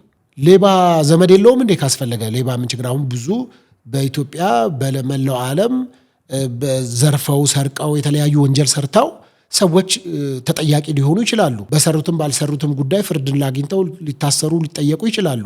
ዘመድ የላቸውም ማለት ነው። ጓደኛ የላቸውም ማለት ነው። አብሯቸው ሰላም የሚባባላቸው ሰዎች የሉም ማለት ነው። አለቀ። የእሱንም ቪዲዮ ተመልክቻለሁ፣ አስተካክላለሁ። ይቅርታ የጠየቀበትንም ቪዲዮ አለ እዚሁ ሶሻል ሚዲያ ላይ። ስለዚህ ከዛ አንጻር ሄጄ አገልግያለሁ። ወደፊትም የትም ለምጠራበት ቦታ ሄጄ አገለግላለሁ። እናንተ የዓለም ብርሃን የምድር ጨው ናችሁ ከተባልኩኝ ጨው አልጫ ውስጥ ነው የሚገባው። ብርሃን ጨለማ ወዳለበት ይሄዳል፣ ያበራል። አገለግላለሁ። የተጠራውበት ጥሪ ነው። ልባችን የማይሰፋ ከሆነ ብዙ ሰው ሰፊ አፍ አለው፣ ሰፊ ልብ የለውም፣ ሰፊ ትከሻ የለውም። ብዙ ሰው በተለይ ዝም ብሎ ያለ መረጃ ለሚያወራ ሰው ማለት ነው። አፉ ብቻ ነው ሰፊ፣ ልቡ ሰፊ አይደለም፣ የመሸከም አይችልም። እና አንዳንዶችም የእግዚአብሔርን ቃል ለራሳቸው ሲሆን ጠበቃ፣ ለሰው ሲሆን ፈራጅ ያደርጉታል። የእግዚአብሔርን ቃል ለሚፈልጉት ዓላማ ብቻ ይበልቱታል፣ ይበትቱታል። የእግዚአብሔርን ቃል ለነሱ ስህተት ከሆነ ጠበቃቸው ነው፣ ለሌላው ከሆነ ፈራጅ ያደርጉታል። ይህ ልክ አይደለም፣ ነውርም ነው። ከዛ በተረፈ አሁን ላይ እንምጣና ስለ ገንዘብ ሲነሳ ነቢይ ጆይ ጭሮን ብር እየበላው ነው ፓስተር ሶፊ፣ ከሱ ብር እየተከፈለው ነው አብሮት የሚሄደው። ከኢትዮጵያም ውጭ ሄደናል፣ በአገልግሎትም በሄድንባቸው ሁሉ ለእኔ የውጭ በር ነቢይ ጆይ ጭሮ አይደለም የከፈተልኝ። ምናልባት እንደውም እሱን አግዤዋለሁ፣ ረድቼዋለሁ፣ አለቀ። ከዛ በተረፈ ገንዘብ ስለሰጠው ነው ከእሱ ጋር የሚታየው የምትሉ ሰዎች ካላችሁ አብራችሁ ታዩና ገንዘብ ይስጣችሁ። ወይም ደግሞ ከዚህ በፊት አብራችሁ የታያችሁ ሰዎች ገንዘብ ስንት ደረሳችሁ? ስንት ተቀበላችሁ? ንገሩኝ እስቲ። እናንተ ምስክር አይደላችሁ? እንደዚህ የሚዘራ ገንዘብ ካለ እናንተ ስንት ተቀበላችሁ? ስንት ደረሳችሁ? ጥያቄው ለእናንተ ነው። አይ ብር እየሰጠው ነው የምትሉ ሰዎች ኑና አብራችሁ ዋሉና ብር ተቀበሉት። እንዲሁም በተለያየ አጋጣሚ ራሱ ከነቢይ ጆይ ጭሮ የሚሆን ግምትም ይሁን ገንዘብ ለፓስተር ሶፊ ሰጥቼዋለሁ፣ ገንዘብ ከኔ እየበላኝ ነው ብሎ ነቢይ ጆይ ጭሮ ነግሯችሁ ከሆነ ውሸት ነው፣ ሐሰት ነው፣ ነውር ነው። ነቢይ ጆይ ጭሮም ደግሞ ለፓስተር ሶፊ ገንዘብ ሰጥቼዋለሁ በየጓሮና በየጓድጓዳው እየሄድክ እያወራህ ከሆነ ገንዘብ የሰጠህበትን ስሊፕ አምጣ፣ ማስረጃ። ምናልባት 2-3 ጊዜ ወደ እኔ አካውንት ውስጥ ከአንተ ገንዘብ ገብቶ ከሆነ ለምን ወደ እኔ ጋር እንዳስገባህ አንተም ሕሊናህም ያውቃል፣ ወዴትም እንደሄደ ይታወቃል ለጉዳይ። ከዛ በተረፈ ወደ እኔ ለፓስተር ሶፊ እንካ ገንዘብ ብዬ ረድቼዋለሁ። አንዳንዱ አንተ ገንዘብ ቤት ኪራይ የምትከፍልልኝ፣ መኪና የምትገዛልኝ፣ ነዳጅ የምትቀዳልኝ፣ የምበላበት የምትጠጣበት፣ ጂም የምትከፍልልኝ የሚመስላቸው ሰዎች አሉ። የራስህን በአግባቡ ክፍል። ከኔ ጋር አይገናኝም። ደግሞ ቢያደርግልኝስ እንደ ጓደኛ ምን ችግር አለ? ጓደኛ ለጓደኛው ያደርጋል ብዙ ነገር፣ ምንም ኖርማል ነው። ከኢትዮጵያን ተጋግዘን ተረዳርተን ነው የምንኖረው። እንኳን ለጓደኛና አብሮ ለሚውል አብሮ ላሳለፈ ሰው ቀርቶ ዝም ብሎ ራንደምሊ ሰው ለተቸገረ ሰው እንረዳ። ሰው እኮ ኢትዮጵያ ማለት እኮ ስለመብርሃን ተብሎ ሰው እንጀራ የሚበላባት ሀገር እኮ ነች። እንደው ስለ እግዚአብሔር ባካችሁ ብሎ የማታውቁት ሰውን እንጀራ የሚያካፍል እኮ ማህበረሰብን ያሳደገን እኮ። መረዳዳት ምንድን ነው ችግሩ? አግዞኝ ቢሆን ረድቶኝ ቢሆን ገንዘብ ሰጥቶኝ ቢሆን አዎ ሰጥቶኛል እላለሁ። ምን ችግር አለ? ነውር እኮ አይደለም። እንደ ነውር እኮ የሚቆጠር እኮ አይደለም ይሄ። መረዳዳት በተጋገዝ ባህላችን ነው። አሁንም እንደውም አለመረዳዳታችንን ነው ከተናገርኩ ልክ አይደለም ብለው። መረዳዳት ልክ ነው፣ መተጋገዝማ ልክ ነው። ምን ችግር አለ? አንዱ አንዱን ያግዝ፣ የአንዱ አንዱን ሸክም ቢያደርግ ምን ችግር አለ? ምንም ችግር፣ ኖርማል ነው። እኔ ያካፈልኳችሁ ሰዎች የላችሁም? ስራ ልትጀምሩ ስትሉ ስራ ጀምሩ ብዬ ስራ አስጀምርኳችሁ ሰዎች የላችሁም? ነው በየሚዲያው ማውራት አለብን አላችሁ፣ ታውቃላችሁ። ስም መጥራትም እችላለሁ። ዞሮ ዞሮ ነቢይ ጆይ ጭሮ በዳሶ ገንዘብ ለእኔ የሰጠኝ ነገር የለም። ጂንካ ሄደናል። አሁን ጂንካ እስክንሄድ ድረስ አላገኘሁትም ነበረ እስከ ሮብ ዕለት ማታ ድረስ የጂንካ ፕሮግራም የተዘጋጀውን ፕሮግራሙን አላዘጋጀው እኔ። የቸርቿ መሪ አይደለው፣ የቸርቿ አባል አይደለው። በዛም የቸርቿ ኤልጄ ቸርች ውስጥ የምታገለግሉ ሰዎች በሙሉ ምናልባት ገንዘብ ተከፍሎ መጥቼ እናንተ ጋር እያገለገልኩ መስሏችሁ ከሆነ በመጣውባቸው መድረኮች እናንተ ናችሁ ፖስታ የምትሸኙት። ሸኝታችሁኝ ታውቃላችሁ። እዛ ፖስታ የምትሸኙ አገልጋዮችን የምትሸኙ ሰዎች ሸኝታችሁኝ ታውቃላችሁ። ከአገልግሎት በኋላ መታችሁ ጨብጣችሁ አግኝታችሁኝ ውሃ እንደዚህ 4 ብር ውሃ ከመስጠት ውጭ ከኔ ጋር ግንኙነት ነበራችሁ? እናንተ መመስከር ትችላላችሁ። ነቢይ ጆይ ጭሮም የሰጠኝ ገንዘብ ካለ ከነስሊፑ መተህ በማስረጃ መነጋገር ይቻላል። ካስፈለገም ቮይስ ሪከርዶች አሉ ስለ ገንዘብ የተወሩ ሀሳቦች። የት ጋር ገንዘብ እንዳየው አላውቅም። እኔ ልጅ አይደለሁም፣ የልጆች አባት ነኝ። በጣም ትልቅ ሰው ነኝ። ማለት ጳውሎስ 13ኛው ምዕራፍን ሲዘጋ የመጨረሻዋ ምዕራፍ የሚያወራት ቃል አለች። ልጅ ሳለው እንደ ልጅ አስብ ነበር፣ አሁን ግን የልጅነትን ጠባይ ሽሬአለሁ ይላል። እኔ ልጅ አይደለሁም። አሁን አጥፍቻለሁ፣ ትላንት በድያለሁ፣ አዎ እሻሻላለሁ፣ አዎ እቀየራለሁ፣ አዎ ይቅርታ መጠየቅ ባለብኝ ጉዳይ ላይ ዛሬም ይቅርታ ጠይቃችኋለሁ። ትንሣኤ ነው። በእኔ ጉዳይ የተበደላችሁ፣ ያዘናችሁ፣ የተከፋችሁ ሰዎች ከተለያየ ቤተ እምነት ልትሆኑ ትችላላችሁ። ይቅርታ ጠይቃችኋለሁ። በተለይ ደግሞ ወንጌል አማኝ ሆናችሁ ባለመረዳት የዚህ ልጅ ነገር አንድ ቀን ቀርበን ስላልጠየቅ ነው ስላላወራውን ነው ብላችሁ በቅያሜና በኩርፍ ያላችሁ ሰዎች በጣም ይቅርታ ጠይቃችኋለሁ። በኢትዮጵያ ወንጌል አማኞች ውስጥ ብዙ ነገር ታሪክ አለኝ፣ ብዙ አሳልፌያለሁ።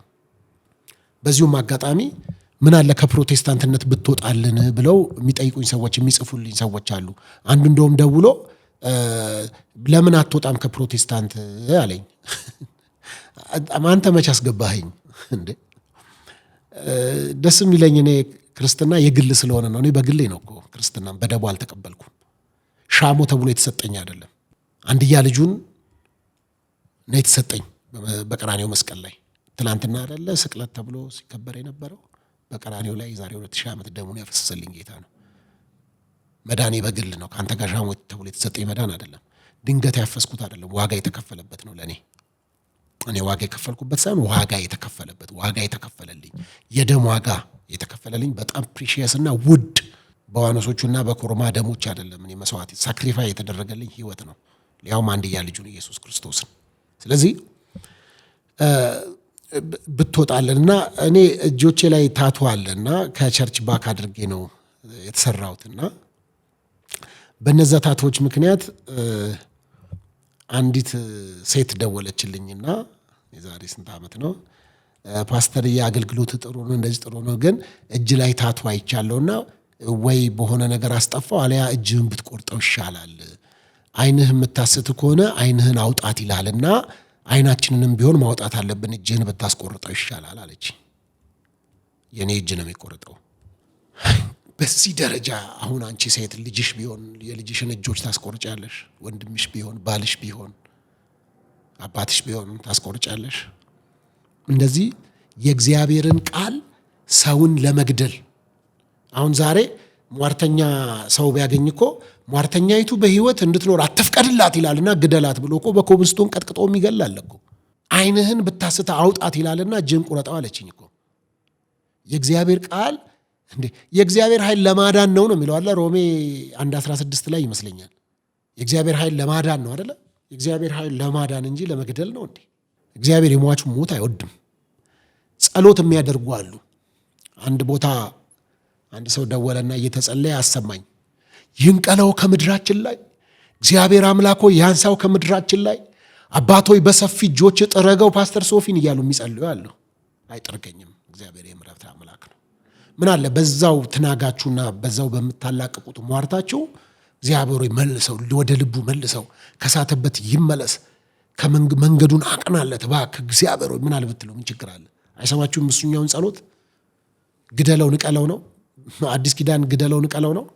ከዛ እናንተ ለእግዚአብሔር በጣም የቅርብ ሰዎች ድምጻችሁን ስላጎረነናችሁና ቀያሸዋ ላይ ስለተንበረከካችሁ እናንተ የእግዚአብሔር ቅርቡ ሰዎች በእግዚአብሔር ዓለም ውስጥ ሌሎችን የምታስጠቁሩ ጻድቆች፣ አንደኞች። እዚህ ሀገር የተለመደች ነገር አለ።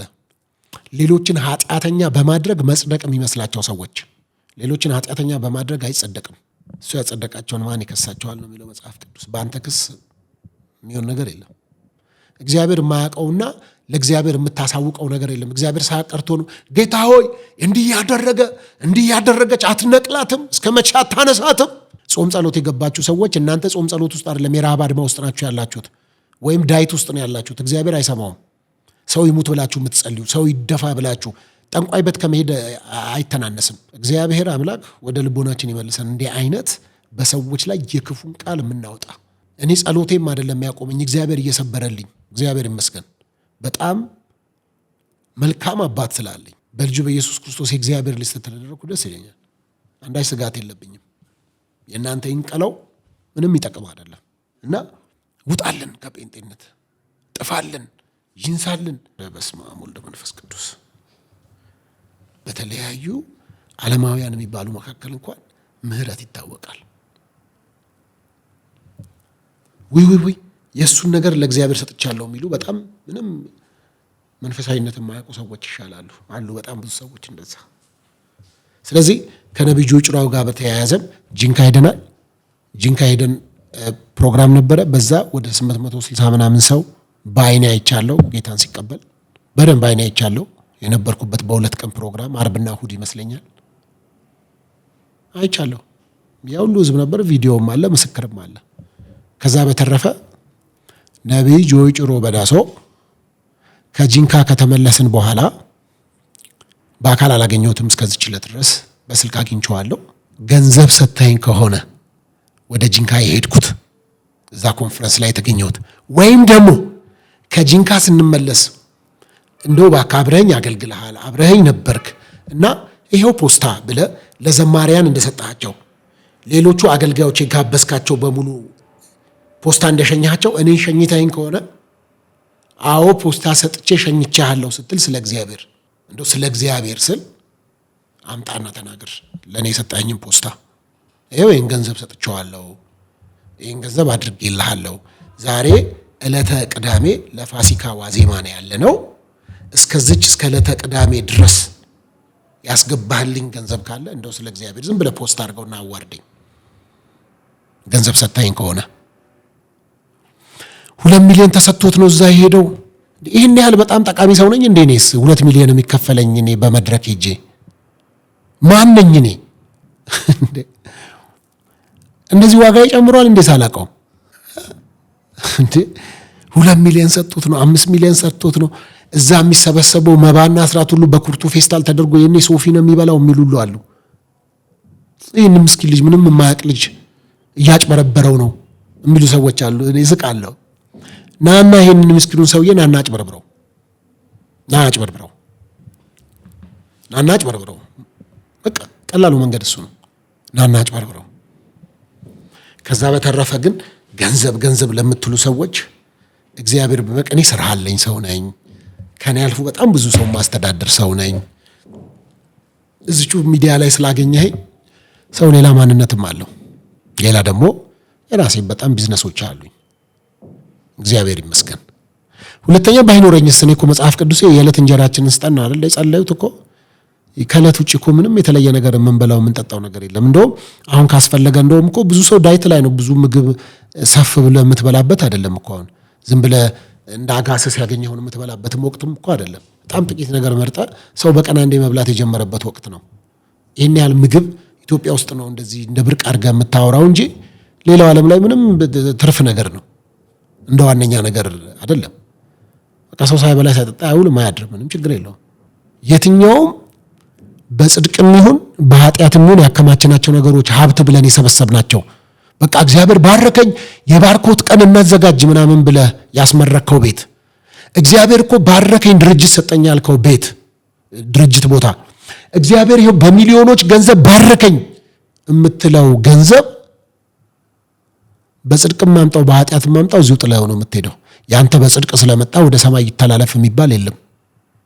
እዚሁ ነው ጥለው የምትሄደው። አንተ የተጠቀምክበትን ለሌላ ሰው ጥለው ነው የምትሄደው። አጠራቅም ሰብስበህ በጽድቅም ሰብስበው በኃጢአትም ሰብስበው ገንዘብ እዚህ ቀሪ ነው። ከአንተ ጋር ያችን 2 ክንድ ነው 3 ክንድ ጉድጓድ ተከትሎ የሚገባ የለም። ምናልባት አቡጀዲ ጨርቅ፣ ምናልባት ሳጥኑ ነው። አንተ የሚያብለጨልጭ ሳጥን ልትቀበር ትችላለህ። አንዱ ደግሞ በጣውላ ሊቀበር ይችላል። አንዱ ሜዳ ላይ ወጥቶ ሊቀር ይችላል። የሊቢያ በረሃብ ሊበላው ይችላል። ውሃ ሊበላው ይችላል። አውሬ ሊበላው ይችላል። ከዛ በተረፈ ያስቀመጥከው ገንዘብ፣ የተመካህበት ገንዘብ፣ የምትመካበት ገንዘብ ሁሉ እዚሁ ቀሪ ነው ማለት ነው። እዚሁ የሚቀር ነው፣ ይዘው የምትሄደው አይደለም ማለት ነው። ስለዚህ ይህን ያህል ዋነኛ አጀንዳችን ከገንዘብ ጋር አይሆን፣ እዚሁ የሚቀር ነው። እግዚአብሔር በሚያውቅ አንዱም ነገረው ይዘነው የምንሄደው ነገር የለም። ይህን ያህል ለገንዘብ እግዚአብሔር ሰጠኝ ብለህ የምትልበትም አይደለም። ገንዘብ ዘርፈህም ስላመጣኸው የሚጠቅም አይደለም። ገንዘብ በሁለቱም መልኩ አምጣው። ገንዘቡን እዚሁ ጥላው ነው የምትሄደው፣ ተጠቅመበት እዚሁ ነው የምትሄደው። በቃ አለቀ። ሌላ የትም የሚሻገር የለም። ወደ ሲኦል የሚገባውም ወደ ሲኦል የሚገባው ባዶ እጅን ግባ፣ ገንዘብን ትተህ ንብረትን ትተህ በጽድቅ አላመጣውም ተብሎ ገንዘቡን እዚህ ጥሎ የሚሄድ አንተ ደግሞ በጽድቅ ነው ያገኘኸው ሃሌሉያ እያለ ገብርኤል ከነ ገንዘብ አያስገባህም ወደ መንግስተ ሰማያት። ጥለው ነው የምትሄደው ሁሉም። ስለዚህ ዋነኛ ፕራዮሪቲያችን ገንዘብ አይሆን። በዚህ ምድር ላይ ስም ከሽቶ ይገናል አይደል? በቃ መልካም ሰርተን እንለፍ። ታሪክ ያለው ነገር ሰርተን ብናልፍ ጥሩ ነው። ስለዚህ ከገንዘብ ጋር በተያያዘ ምናልባት እንደ ድንገት ጂም ውስጥ ነብዩ ጭሮን በግል አግኝታችሁት ድንገት ስትገናኙ ምናምን ገንዘብ እኔ ነኝ የምሰጠው እኔ ነኝ ያደረኩለት ብሏችሁ ከሆነ ከኔ ጋር ያወራንባቸው ቮይሶችም ስላሉ እንዳልሆነ እንድታውቁ ትፈልጋለሁ። አይ ነብዩ ጭሮም ገንዘብማ እኔ ነኝ የምሰጥ ካልክ ደግሞ ቅድም እንዳልኩት ማስረጃዎች አምጣና ቁጭ አድርገህ ውርደቴን መከናነብ አለብኝ እኔ ማለት ነው። ጓደኝነቴስ ወዳጅነቴስ ለዘላለም አይቆምም። እኔ ከነብዩ ጭሮ ጋር ጓደኝነቴን ከፈለኩ ይቀጥላል፣ እሱ ከፈለገ ይቀጥላል። ሰዎች የሚያስቆሙት ወሬ የሚያስቆመው አይነት ግንኙነት አይኖረኝም ከማንም ጋር። እኔ ከማንም ጋር በሰላም ነው መኖር የምፈልገው።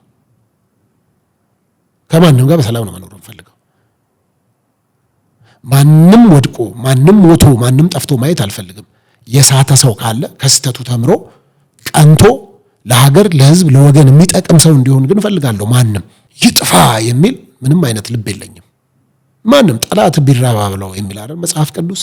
እንኳን የሳተ ወንድም ቀርቶ ስህተት ሊኖር ይችላል። ማንም የሚሰራ ሰው ይሳተታል። ቁጭ ያለ ሰው ነው የማይሳሳት። በቃ ቁጭ ብሏል፣ ምንም እየሰራ አይደለም። ስለዚህ ይሄንን ግልጽ የሚሆን ነገር ማድረግ ነው እና አንዳንዶች ህይወታችን ላይ ኑሯችን ላይ ፐርሰናሊያታችን ላይ የሚቀቧቸው ጥላሸቶች የሚያስቀምጧቸው እንቅፋቶች ሞክረዋል፣ ችለዋል። ላለፉት ዓመታት በጣም በብዙ መልካም ያለግርናቸው ሰዎች ተገልብጠው ተነስተውብን እናውቃለን። ችግር የለም። እንቅፋት የሆናችሁኝ ሰዎች ግን ላመሰግናችሁ እወዳለሁ።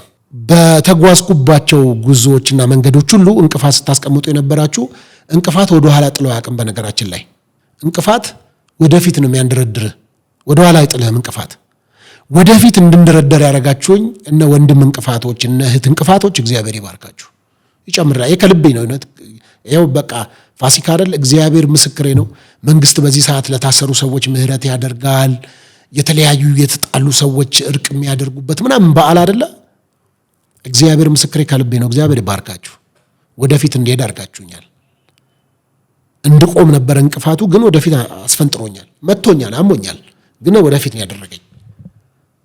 ከቆመ ጤነኛ ይልቅ ወደፊት የሚሄድ የታመመ ይሻላል። ህመሙ ይሽራል፣ ጠባሳ ይኖረው ይሆናል እንጂ ይራመዳል። እንደገና እንቅፋት የመታው ሰው ውይ ብሎ አሞት ወደፊት ነው የሚወድቀው። ከዛ ደግሞ ተነስቶ ይቀጥላል። የተመታውን አሽቶ እያሸው ቀጥያለሁ። ስለዚህ ከዚህ አንጻር እናንተን በጣም አመሰግናለሁ። ከዛ ሌሎች ደግሞ የሚነሳው ነገር ሌላው ከኦርቶዶክሳውያን ጋር ለምን ትቀራረባለህ ሚል አለ። ከኦርቶዶክሳውያን ጋር ለምን ትቀራረባለህ? ከኦርቶዶክሳውያን ጋር ቅርርብ አይደለም ያለኝ እንዴ። ተወልጃለሁ ከኦርቶዶክስ ቤተሰብ። ኦርቶዶክስ ቤተክርስቲያን ውስጥ ነው ለመጀመሪያ ጊዜ ክርስትና የተነሳሁት፣ ክርስቲያን የተባልኩት። ሊያውም በስዕለትን የተወለድኩት። ቤተሰቦቼ በሕይወት ስላሉና በስዕለትን የተወለድኩት። እናቴ ተስላ ነው የወለደችኝ። እኔን ብቻ ሳይሆን ሁሉንም ቤተሰቦቼን፣ ወንድሞቼን። ክርስትና ስነሳ ክርስትና አባት አይደለም ያለኝ፣ ለቤተ ክርስቲያን የተሰጠሁት። የክርስትና አባት እንደሚባለው በኢትዮጵያ ኦርቶዶክስ ቤተክርስቲያን አለ ይመስለኛል። እኔ ክርስትና አባት እከሌ ነው የሚባል የለም። ለቤተ ክርስቲያን የተሰጠሁት። አኖባ ማርያም የምትባል የምታውቁ ከሆነ ወደ ሳንቃ ወልዲያን ከፍ ብላችሁ እዛ ነው አይ ቲንክ በ12 ዓመቴ ይሁን በ11 ዓመቴ በ10 ዓመቴ አላቅም፣ እርግጠኛ አይደለሁም። ግን ነፍስ ካወቅኩ በኋላ ነው ሄጄ የተጠመቅኩት ሳንቃ ወደ አላሁ አካባቢ። በዛም ታምረ ማርያም የሚል ስም ተሰጥቶኝ በኦርቶዶክስ ቤተክርስቲያን ውስጥ ነው የተጠመቅኩት። አባቴ ዛሬም መነኩሴ ናቸው፣ ትልቅ ሰው ናቸው። ኦርቶዶክስ ወንድሞች አሉኝ ዛሬም ተከባብረን በስነ ስርዓት የምንኖር። ኦርቶዶክሳውያንን ለምን ትቀራረባለህ ሳይሆን ቤተሰቦቼ ናቸው ኦርቶዶክሳውያን። የሰፈሬ ልጆች፣ የአካባቢ ልጆች፣ በጣም ብዙ ኦርቶዶክሳውያን አሉ። ከዛም አልፎ ሶሻል ሚዲያ ላይ ያገኟቸው ብዙ ኦርቶዶክሳውያን አሉ። ለምን ትቀራረባለህ? አንተ ቤተሰብ የለህም? ኦርቶዶክሳውያን ጓደኞች የሉም? የኔ ሲሆን ነው። ለምን ታከብራቸዋለህ? ለምን አትሰድባቸውም? ከሆነ አንደኛ መጽሐፍ ቅዱስ አይፈቅድልኝም፣ ሁለተኛ መንግስት ያለበት ሀገር ነው። ሃይማኖትን መስደብ አይቻልም። አልሳደብም፣ አልሰድባቸውም፣ አላንጓጥጣቸውም። ያሳደገኝ ቤተሰብም እንደዛ አላሳደገኝም። አካባቢ ላይም በጣም ትልልቅ ሰዎች እኔ ባደግኩበት አካባቢ የከሌ ልጅ ነው የከሌ ልጅ ነው ሳይባል የሁሉም አባቶች አባት ሆኖ ነው ያሳደጉኝ። የሁሉም እናቶች እናቶች ሆኖ ነው ያሳደጉን፣ እየቆነጠጡና እያሉ። እንደ ዛሬ አይደለም። እኔ ባደግኩበት ጊዜ ሁላችንም የሁሉም ልጆች ነበርን። እኔ ያደግኩት እንደዛ ነው። ስለዚህ እሱ ነው። ከዛ በተረፈ ስለ ማርያም ያለህ ምልከታ ምንድን ነው? ኦርቶዶክሳውያን ጋር ስለ ማርያም ከዚህ በፊት ሰላም ለኪ ብለህ ዘምረሃል የሚል ነው። እንግዲህ መጽሐፍ ቅዱስ ነው የሚናገረው። ሰላም ለኪ የሚል ሰላም ላንቺ ይሁን ማለት ነው። መጽሐፍ ቅዱስ ላይ የተጻፈ ቃል ነው። ከዛ ስለ ማርያም የማርያምን ስም ለምን ታነሳለህ? ኦርቶዶክሳውያንን ለማስደሰት ነው። እንግዲህ መጽሐፍ ቅዱስ ላይ ስለ ማርያም የተጻፈ ኦርቶዶክሳውያን ለማስደሰት ከሆነ ልክ ነው ማለት ነው። ኦርቶዶክሳውያን ለማስደሰት ነው ማለት ነው ስለ ማርያም የተናገርኩት። እንግዲህ ታላቁ በጣም የምንወዳቸው ዘማሪዎች መካከል አንዱ ትልቅ የሆኑት ዘማሪ ዘምረዋል አይደል? ስለ ማርያም ድንግል ማርያም ደስ ይበልሽ የአምላክ ጸጋን የሞላብሽ የማኅፀንሽ በኩር ፍሬ ያድነናል እስከ ዛሬ። ድንግል ማርያም ደስ ይበልሽ የአምላክ ጸጋን የሞላብሽ የማኅፀንሽ በኩር ፍሬ ያድነናል እስከ ዛሬ። ድንግል ማርያም ደስ ይበልሽ የአምላክ ጸጋን የሞላብሽ የማኅፀንሽ በኩር ፍሬ ያድነናል እስከ ዛሬ። ድንግል ማርያም ደስ ይበልሽ እያሉ የዘመሩት እሳቸው ማርያም አሁን ስለምትሰማቸው ነው? ይህን ጥያቄ መልስ እፈልጋለሁ። ድንግል ማርያም ደስ ይበልሽ የአምላክ ጸጋ የሞላብሽ ያሉት ድንግል ማርያም ዛሬ ትሰማለች ማለት ነው? ይህንን በየቤተ ክርስቲያኑ ሲዘመር ሰምተሃል፣ ዘምረሃልም። ሶፊ ሲናገረው ኦርቶዶክሳውያንን ለማስደሰት ነው። ለምን ትላለህ ታዲያ? ይኸው የቆየ የድሮ መዝሙር ነው አይደል? የአንዳንዶች ልብ ከኔ ፈረንጅ ይልቅ ከአንተ ፈረንጅ ይልቅ የኔ ፈረንጅ ይበልጣል ነው ንግግራቸው። እነሱ ያልነኩት እነሱ ያልወጡት ወጥ አይጣፍጥም ነው። አንዳንዶች፣ ሁሉንም አላልኩ። ስለዚህ ድንግል ማርያም በሷ የተሰራው ስራ በሰው ልጆች ታሪክ ተሰርቶ አያውቅም። ዛሬም አይሰራም። ከዚህ በፊትም አልተሰራም፣ ዛሬም የለም፣ ወደፊትም አይደገምም። ኢየሱስ ክርስቶስን ያለ ወንድ የወለደች ያለ ወንድ የምትወልድ ሴት ዛሬ አታመጣም። ትላንትም አልነበረም፣ ነገም አይኖርም። በሷ የተሰራው ድንቅና ተአምራት በሰው ልጆች ታሪክ አይደገምም። የሞተ ሊነሳ ይችላል። ብዙ ነገሮች ሊሆኑ ይችላሉ። ዛሬም ድንቅና ተአምራት፣ ዛሬም እግዚአብሔር ይሰራል ብዙ ተአምራትን። ይሄ ተአምራት ግን አይደገምም። አንዴ ለዘላለም ተሰርቷል። በማርያም የተሰራው ስራ አይደገምም። ተስፋ ቁረጥ 4 ነጥብ። ይሄንን ስል የምትናደድ ከሆነ እኔ ምን ላደርግህ እችላለሁ? ምን ልረዳህ እችላለሁ? ስለ ሙሴ ስትሰብክ፣ ስለ ኤልያስ ስትናገር፣ ስለ ጳውሎስ ቆራጥነት ስትናገር፣ ስለ ማርያም ቆራጥነትና እግዚአብሔር ስለተጠቀመባት ነገር፣ እግዚአብሔር በሕይወቷ ላይ ስላደረገው ድንቅና ተአምራት፣ በሕይወቷ ላይ ሰልፍ እንዲያልፍ ራሷን አሳልፋ ለእግዚአብሔር ሐሳብ የሰጠችን ሴት ማድነቅ፣ ማክበር ምንድን ነው የሚያናድደው? ምንድን ነው የሚያበሽቀው እንዴ?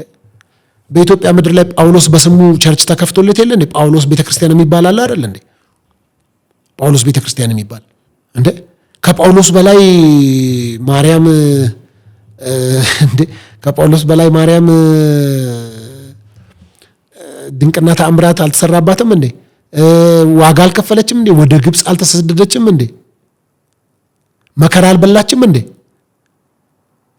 ከጣጨችበት ነገር ከራሷ አቀድ ከቤተሰቦቿ አቀድ ወጥታ የእግዚአብሔር ዓላማ በእኔ ህይወት ይሁን ብላ ራሷን አልሰጠችም እንዴ?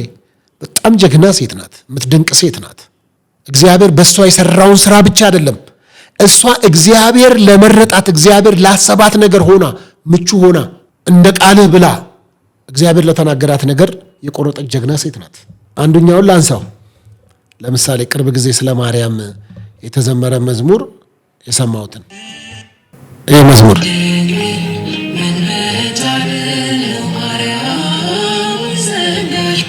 ድንግል ምን መታደል ነው ማርያም ሆይ ጸጋሽ በዛ፣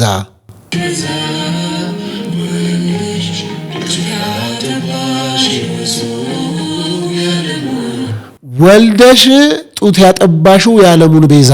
ውሸት ነው። ድንግል ምን መታደል ነው፣ ምን ጸጋሽ በዛ፣ ወልደሽ ጡት ያጠባሽው የዓለሙን ቤዛ። ይሄ ማርያምን ማምለክ ነው። ምን መታደል ነው እግዚአብሔር ባንቺ የሰራው ስራ። ወልደሽ ጡት ያጠባሽው የዓለሙን ቤዛ። ኢየሱስ ክርስቶስ የድንግል ማርያምን ጡት አልጠባም፣ አላሳደገችውም፣ እናቱ አይደለችም። ይሄንን ነው ያልኩት። ይሄ ኃጢአት ይሆናል? ሌላ ሰው ስላለው፣ ሌሎች ቤተ እምነቶች ስላሉት ኃጢአት ይሆናል? አያችሁ፣ የማርያም ስም ሲነሳ የሚያንዘፈዝፈው ሰው ምንም ልረዳው አልችልም። ማርያም የኦርቶዶክስ አይደለችም። የጌታዬ የመድኃኒቴ የኢየሱስ ክርስቶስ እናት ናት። አለቀ። ስለዚህ ከዛ አንጻር ነው። ከዛ በተረፈ እኔ ቅድስት ድንግል ማርያም አማላጅ ናት ብዬ አላምንም። ቅድስት ድንግል ማርያም በሰውና በእግዚአብሔር መካከል ናት ብዬ አላምንም። ድንግል ማርያም ስለ እኔ መስዋዕት ከፍላለች ቤዛ ነች ብዬ አላምንም፣ አልቀበልም። ይሄንንም ከኦርቶዶክሳውያን ጋር ተሟግቼበታለሁ። አንዱ እንደውም ትላንትና ከካናዳ ሀገር ደውሎ አንተ ኦርቶዶክሳውያንን እንዴት አምላክ ናት ብለው የሚያምኑትን ማርያምን እንዴት ስሟን ትጠራለህ አለኝ። አገልጋይ ነው። እኔ ማርያም አምላክ ናት የሚል ኦርቶዶክሳዊ አላሳደገኝም። አባቴ ኦርቶዶክስ ነው። እንደው እመቤቴ ታማልደኛለች፣ እንደው ከልጅሽ ጋር አስታርቂኝ ምናምን የሚል አይነቱ ጸሎቶች ሰምቻለሁ እንጂ ማርያም ቅድስት ድንግል ማርያም አምላኬ ነሽ ብሎ ሲል አልሰማውም። እንደዛ የሚል ኦርቶዶክሳዊ ምን ያልገጠመኝም አላቅም። ገጥሞ ከሆነ እኔ አላቅም። ከነሱ ጋር መጨረስ ነው። እውነት ኦርቶዶክሳውያን ድንግል ማርያም አምላካችን ነች ብላችሁ ታምናላችሁ? እኔ አካባቢ ያላችሁ ኦርቶዶክሳውያንና ያሳደጉኝ ቤተሰቦች አምላክ ናት ብለው አያምኑም፣ አይቀበሉም። እኔ አንድ ማምነው አለ አምላኬ ኢየሱስ ክርስቶስ ብቻ ነው፣ ጌታዬና መድኃኒቴ ኢየሱስ ክርስቶስ። እንደውም የኢትዮጵያ ኦርቶዶክስ ቤተክርስቲያን ስትጠራው ጌታችንና መድኃኒታችን ኢየሱስ ክርስቶስ ብላ ትጠራዋለች። አሳምራ ለስሙ ክብር ይግባውና ትላለች። እንዴት ደስ እንደሚለኝ ይሄ ነው። ከዛ በተረፈ ከዚህ በፊት ኦርቶዶክስ ሆናለሁ ብለህ ነበረ የሚል ነው የሚያነሳው። ኦርቶዶክስ ሆኛለሁ ገዳም እገባለሁ ያልኩበት ቦታ አለ። የተናገርኩት ለተወሰነ ጊዜ ራሴን ማየት ስለምፈልግ ጸጥ ወዳለ ቦታ እሄዳለሁ፣ ከአዲስ አበባ ወጣ ወዳለ ቦታ ብዬ ነው የተናገርኩት። ከአዲስ አበባ ወጣ ያለ ቦታ እሄዳለሁ፣ ጸጥ ያለ ቦታ ማለት ገዳም እገባለሁ ማለት ነው እንዴ ትርጉሙ? ይሄ እናንተ ትርጉም ነው። እኔ ገዳም እገባለሁ ያልኩበት ቪዲዮ አላችሁ ወይም በቮይስ የሚያወራውት ካላችሁ ፕሊስ ደስ ይለኛል። ስለዚህ ይሄ ነው ያለው ነገር። ከዛ ደግሞ በጣም የሚነሱም ሌሎች ሀሳቦች አሉ።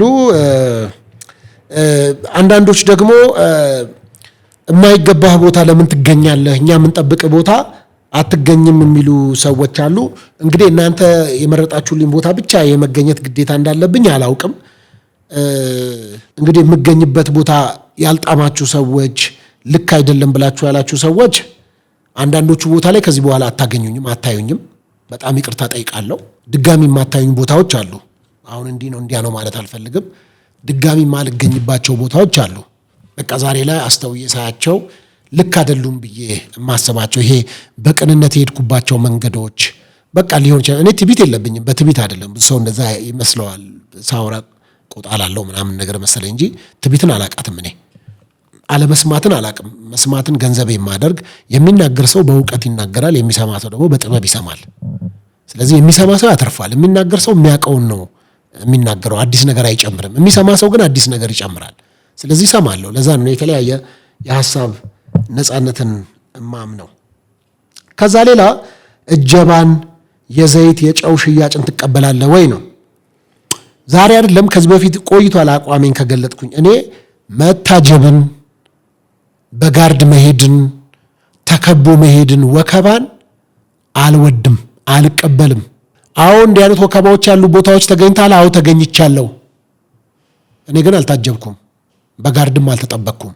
ያጀባችሁኝ ሰዎች፣ ለእኔ ጋርድ ሴኩሪቲ ጋርድ ሆናችሁ ያገለገላችሁኝ ሰዎች ካላችሁ እባካችሁ ውጡ። እናንተ ምኑ የኔ ወንድሞች። ሽያጭን በተመለከተ በመላ ዓለም የምትገኙ ኢትዮጵያውያን፣ ኤርትራውያን ሁላችሁ ዘይትን ለወጥ እንጂ ለፈውስ አትግዙ። ዘይትን ለወጥ ማጣፈጫነት እንጂ ለፈውስ አትግዙ። የተሸጠ ዘይት የተሸጠ ጨው ለፈውስ አይሆንም። ያዕቆብ መልእክት ላይ ይመስለኛል አይደለም፣ አንድ ሰው ቢታመም ይልና የቤተ ክርስቲያን ሽማግሌዎችን ወደ ቤቱ ይጥራ፣ ዘይት ያድርጉና እጃቸውን ጭነው ይጸልዩለት ለታመመው ሰው፣ ከዛም ይፈወሳል ነው መጽሐፍ ቅዱስ። እንደውም በየቸርቹ ዘይት ለመግዛት ወረፋ የምትይዙ ሰዎች ሽማግሌዎቹ ቤት ነው የመምጣት ግዴታ ያለባቸው። ለፈውስ ነው፣ በፈውስ ፕሮግራም ሁሉ መሄድ አይጠበቅብህም። ካስፈለገ የቤተ ክርስቲያን ሽማግሌዎች ወደ ቤት ይምጡ ነው የሚለው። ከባስባስ መከራ እያየህ በባጃጅ መከራ እያየህ እንደውም በሽተኛ ይዘህ ባትሄድ እንደውም ይምጡ ነው የሚለው። ወደ ቤት ጥራቸው ነው የሚለው። የመጥራት መብት አለ። የቤተ ክርስቲያን ሽማግሌዎች ይምጡ፣ ዘይት ይዘው ይምጡ፣ እጃቸውን ይጫኑበት፣ በሽተኛው ይፈወሳል ነው የሚለው። ስለዚህ የዘይት ንግድን፣ የጨው ንግድን፣ የሚጥሚጣ ንግድን አልቀበልም። ነገ ደግሞ ሌላ ሽያጭ ይመጣ ይሆናል። እየተቋጠረችን የምታክል ጨው አሸቦ የሚነግድ ሰው አልቀበልም። ዘይትንም አልቀበልም። ከዛ በተረፈ ሌላው ደግሞ ቢሾፕ ዳዊት ሞላልኝ ወንድምህ ነው ወይ የሚሉ ጥያቄዎች አሉ። ከዛ በተረፈ ደግሞ ቢሾፕ ዳዊት ሞላልኝ ለምን ዝም ይለዋል የሚሉ አሉ።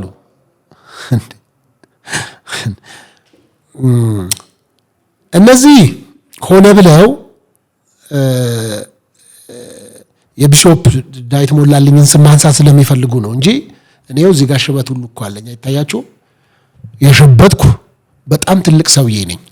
የራሱ የወለዳቸው የአብራኩ ክፋዮች እንኳን ዛሬ ከ18 ዓመት በላይ ናቸው። ጨርሷል። 18 ዓመት በኋላ ራሳቸው ናቸው የሚጠየቁበት ላጠፉትም ላለሙትም ነገር። እኔን ቢሾፕ ዳዊት አልወለደኝ፣ አላሳደገኝ። እኔን አትጠይቀኝም፣ እኔን አትመክረኝም፣ እኔን አትገስጸኝም።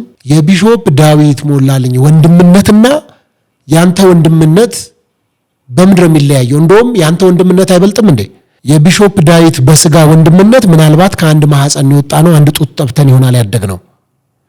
ከአንተ ጋር ግን ወንድም የሆንኩት በቀራንዮ መስቀል ላይ በፈሰሰው ደም ነው። እኔ እናንተን ያገናኘኝ ውዱ የክርስቶስ ኢየሱስ ደም ነው። በቀራንዮ መስቀል ላይ የተሰራው ስራ ነው እኔ እናንተን ወንድማማች ያደረገን፣ ያንዱ የእግዚአብሔር ልጆች ስለሆንን እኔ እናንተ። አየህ፣ በማህፀን ከመወለድ በላይ በመስቀሉ ተወልደህ ቤተሰብ መሆንህ ረስተኸዋል ማለት ነው።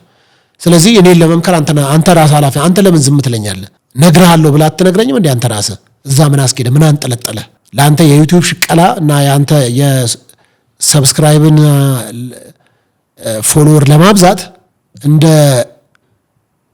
ለቅሶ ቤት ንፍሮ ዝም ብለህ የሰው ስም አትዝገን። ራስህ መምከር ትችላለህ፣ መገሰጽ ትችላለህ። ትልቅ ሰው ነኝ እኔ፣ ልጅ አይደለሁም። የልጆች አባት ነኝ ወንድሜ። ማታቅ ከሆነ እኔ ልጆች አባት ነኝ፣ ልጅ አይደለሁም።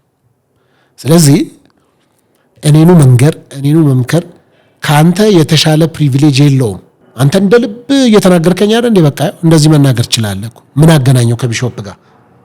ዘለ ቢሾፕ ብለህ 10 ጊዜ እሱን ማንሳት አይጠበቅብህም። አንተ መብት አለህ። አንተ ወንድሜ ነህ እኮ አንተ ራሱ ከማህፀን ከተወለደ በመስቀል ጣር ላይ የተወለደ ፋሚሊ የሆነ የዘላለም ሕይወት ያለን አንድ መንግስት ውስጥ ያለን እኮ ነን። ጥላቻችሁ ነው አብዛኞቻችሁ ስለማቅ ከጀርባ ምን እንደመሰሩ። ስለዚህ እነዚህም በተመለከተ ነውና በአጠቃላይ ግን መልስ ደግሞ አሁን ላይ ለምን መልስ መስጠት አስፈለገ? አሁን ላይ መልስ መስጠት ያስፈለገው ቅድም እንደነገርኳችሁ ፋሲካ ነው፣ ትንሣኤ ነው፣ ዘመኑ እየሄደ ነው፣ ጊዜው እየሄደ ነው እና ደግሞ በጣም ቅኖች አሉ፣ መልካሞች አሉ፣ ኢኖሰንት የሆኑ ሰዎች አሉ፣ ከኔ ብዙ የሚጠብቁ ብዙ መስራት አለብህ የሚሉ እነሱን ሰዎችም በዚህ አጋጣሚ ይቅርታ ለመጠየቅ እነዚህን ከገንዘብ ጋር ያሉ ሳቢዎችን ለመመለስ ለመናገር እንጂ ጥላቻ ያላቸው ሰዎች አሁንም ጥላቻቸውን ነው የሚቀጥሉት። እግዚአብሔር በሚያውቅ ቅድም ነገራቸው እባብ ነው፣ በቃ መናደፍ ነው እባብ ስራው። ጥላቻ ያላቸው ሰዎች ውስጣቸው የተሞላው ከጥላቻ ውጪ ስላልሆነ ምንም ሊሰሙኝ አይፈልጉም። አሁንም ግን አይደለም ለምክር ለመገሰጽ አንዳንዶቻችሁ ይሄ በጣም ወከባ በበዛበት ዓለም የምትኖሩ ሰዎች እንዲሁም በኢትዮጵያ ሆናችሁ ስለ እኔ ያስባችሁ ስንት የቤታችሁ ጉዳይ የሚያሳስባችሁን ነገር ትታችሁ ቤት ኪራያችሁን ትታችሁ ስለ አስቤዛችሁ ማሰብ ትታችሁ ምናምን እኔን አስባችሁ ራሱ የምታሙኝ ሰዎች እናንተን ሁሉ ላመሰግን እወዳለሁ። ከዛ ሁሉ ነገር እኔን ቅድሚያ ሰጣችሁኛል ማለት ነው እኮ። ስለዚህ እንድመለስ እንድስተካከል መንገድ እንዲሆን እኔም ራሴን መፈተሽ ስላለብኝ ከነዚህ ከዕለተ ፋሲካ በኋላ ምንድነው ማድረግ ያለብኝ? ምንድነው የሚነቀፍብኝ? እኔስ በትዕቢት መጥቼ እየተራመድኩ ነው ምን ይመጣል በሚል ሐሳብ መጥቻለሁ? ይሄን ያህል ግትር ነኝ ወይ? እነዚህ ነገሮች ማጠራበት የማይበት ከራሴም ከግል ምልልሶቼ ህይወቴ በሙሉ መገኘት በሌለብኝ ቦታ ተገኝቼ የተቀየማችሁ ቅር የተሰኛችሁ ሰዎች በእግዚአብሔር ስም ይቅርታ እንድታደርጉልኝ እጠይቃለሁ። ይቅርታ የምለው ማንም ለኔ $10 የሚሰጠኝ ሰው ስላለ የሚቋረጥብኝ ገንዘብ ስላለ ምናምን አይደለም። ሰው መስማት ጥሩ ነው፣ ምን ችግር አለ? አንዳንድ ጊዜ ይቅርታ የምጠይቅበት ምክንያት ማናችሁም ቤት አልመጣውም፣ የማናችሁንም ገንዘብ አልበላውም፣ አልደረስኩባችሁም። ምን ለመናገር ኢቭን በሶሻል ሚዲያም ከሆነ ምርጫችሁ አድርጋችሁ አለማየት ነው። ምን ችግር አለ? አለማየት አለመስማት ነው። በቃ የዲቫይን የሚባለው ብሎክ ማድረግ ነው፣ ማባረር ነው ከሊስታችሁ ላይ። እንደሱ ማድረግ ነው፣ ቀላል ነው ማለት ነው። ነገር ግን በእኔ በኩል ተላልፈው ወይም ደግሞ ከእኔ በጠበቃችሁት ልክ ስላልተገኘውላችሁ ነው ይቅርታ እየጠየቅኩ ያለሁት። እናንተ ባሰባችሁት ልክ አልተገኘውኝም እና በጣም ይቅርታ ለዛ እና ነገር አላብዛ። በዓል ነው እንግዲህ የፋሲካ በዓል ሰላም እንዲሆንላችሁ መኛለሁ። ከዛ በተረፈ ምንም በጎ ጎን የለኝም እንዴ? ምንም የሰራሁት መልካም ነገር ጥሩ ነገር ምንም የለም። ማየት ስለማይፈለግ ነው። ይሁን እንግዲህ ይሁን። ከዛ በተረፈ ግን በጣም ይቅርታ ደጋግሜ በጣም ይቅርታ ጠይቃለሁ። እንዲሁም ደግሞ ባለፈው እንግዲህ ከዚህ ከጂንካው ጋር በለበስናቸው ልብሶች በተያያዘ በዛም ጉዳይ ላይ ደግሞ ያው ባለፈው ቪዲዮ ሰርቻለሁ። በፕሮግራሙ ተጋብዤ ነው እንደነገርኳችሁ ሮብ ዕለት ነው መሄዴን የማውቀው። ከዛ ሐሙስ እዛ ገብቻለሁ። አርብ ጀምሮ መድረክ ላይ ቆም ያለሁኝ። እሑድ ዕለት ነው ያ ዩኒፎርም ልብሱ የተለበሰው።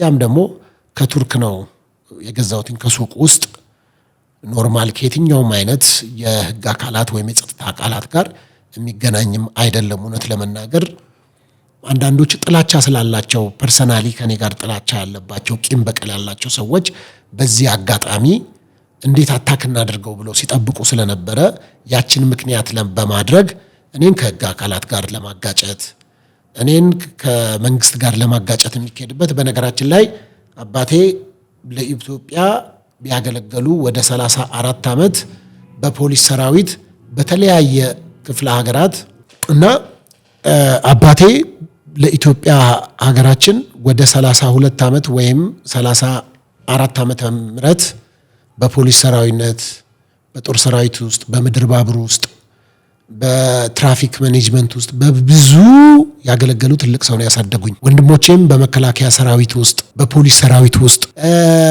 አጎቶቼ፣ የአባቴ ወንድሞች፣ የእናቴ ወንድሞች በመከላከያ ውስጥ በካራማራ የጦር ዘመቻ ውስጥ የነበሩ በጣም ብዙ ታሪክ ያላቸው የፖሊስ ሰራዊትን ልብስ እያየው ያደግኩ፣ የመከላከያን ልብስ እያየው ያደግኩ፣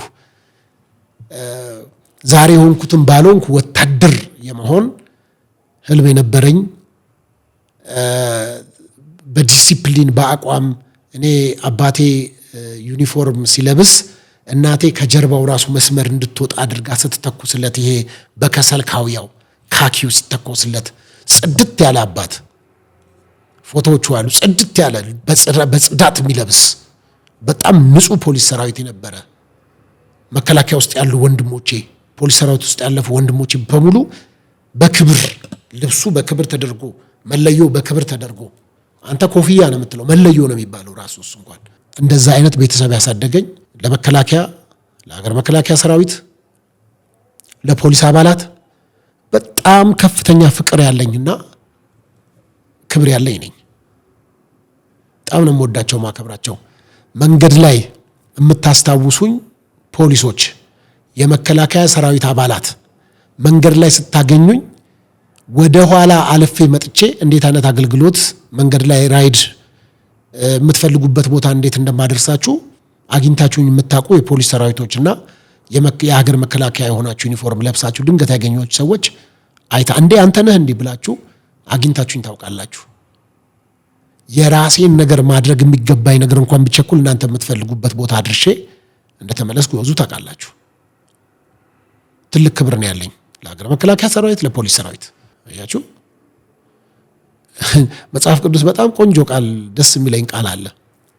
ከክፉ ሰዎች ተጠበቁ ወይም ከክፉ ሰዎች ራሳችሁን ጠብቁ እንደሚል።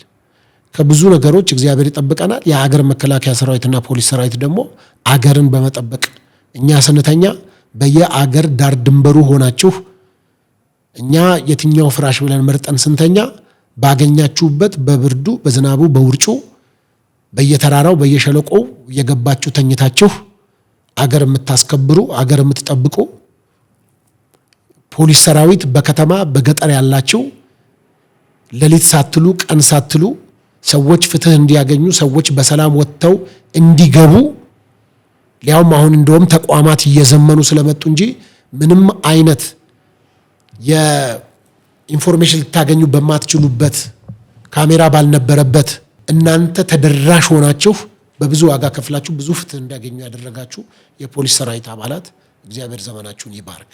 በጣም ነው የምወዳችሁ፣ በጣም ነው የማከብራችሁ። እናንተ ጀግኖቻችን ናችሁ። ከእግዚአብሔር በታች ምድራችን ሰላም ወጥታ ሰላም እንድትገባ እየሰራችሁ ያላችሁ እናንተን አለማክበር በራሱ ነውርም ስለሆነ በጣም ነው ማከብራችሁ የምወዳችሁ። በዚህ አጋጣሚ የሀገር መከላከያ ሰራዊት፣ የፖሊስ ሰራዊት አባላት በመላ ዓለም ያላችሁ በዚህ በኢትዮጵያ ዳር ድንበር በሙሉ ያላችሁ የህግ አካላት በሙሉ እንኳን ለ2018 የትንሣኤ በዓል የፋሲካ በዓል በሰላም አደረሳችሁ አደረሰን ማለት እወዳለሁ። ስለዚህ በእንዲህ አይነት ሁኔታ ምናልባትም ደግሞ በሰማችሁት ሞብ ቅር ተሰኝታችሁብኝ የነበራችሁ ነገሮቹን ሳታጠሩ እንዲህ ነው ብላችሁ ያዘናችሁ ሰዎች ካላችሁ በሙሉ እናንተን ይቅርታ መጠየቅ ፈልጋለሁ። ወዳችኋለሁ። እግዚአብሔር አምላክ ኢትዮጵያን ይባርክ። ሰላም ቆዩልኝ። ሰላም ሁኑ። ቻው እላለሁ። አመሰግናለሁኝ። እግዚአብሔር ይባርካችሁ። መልካም ጊዜ። ቻው።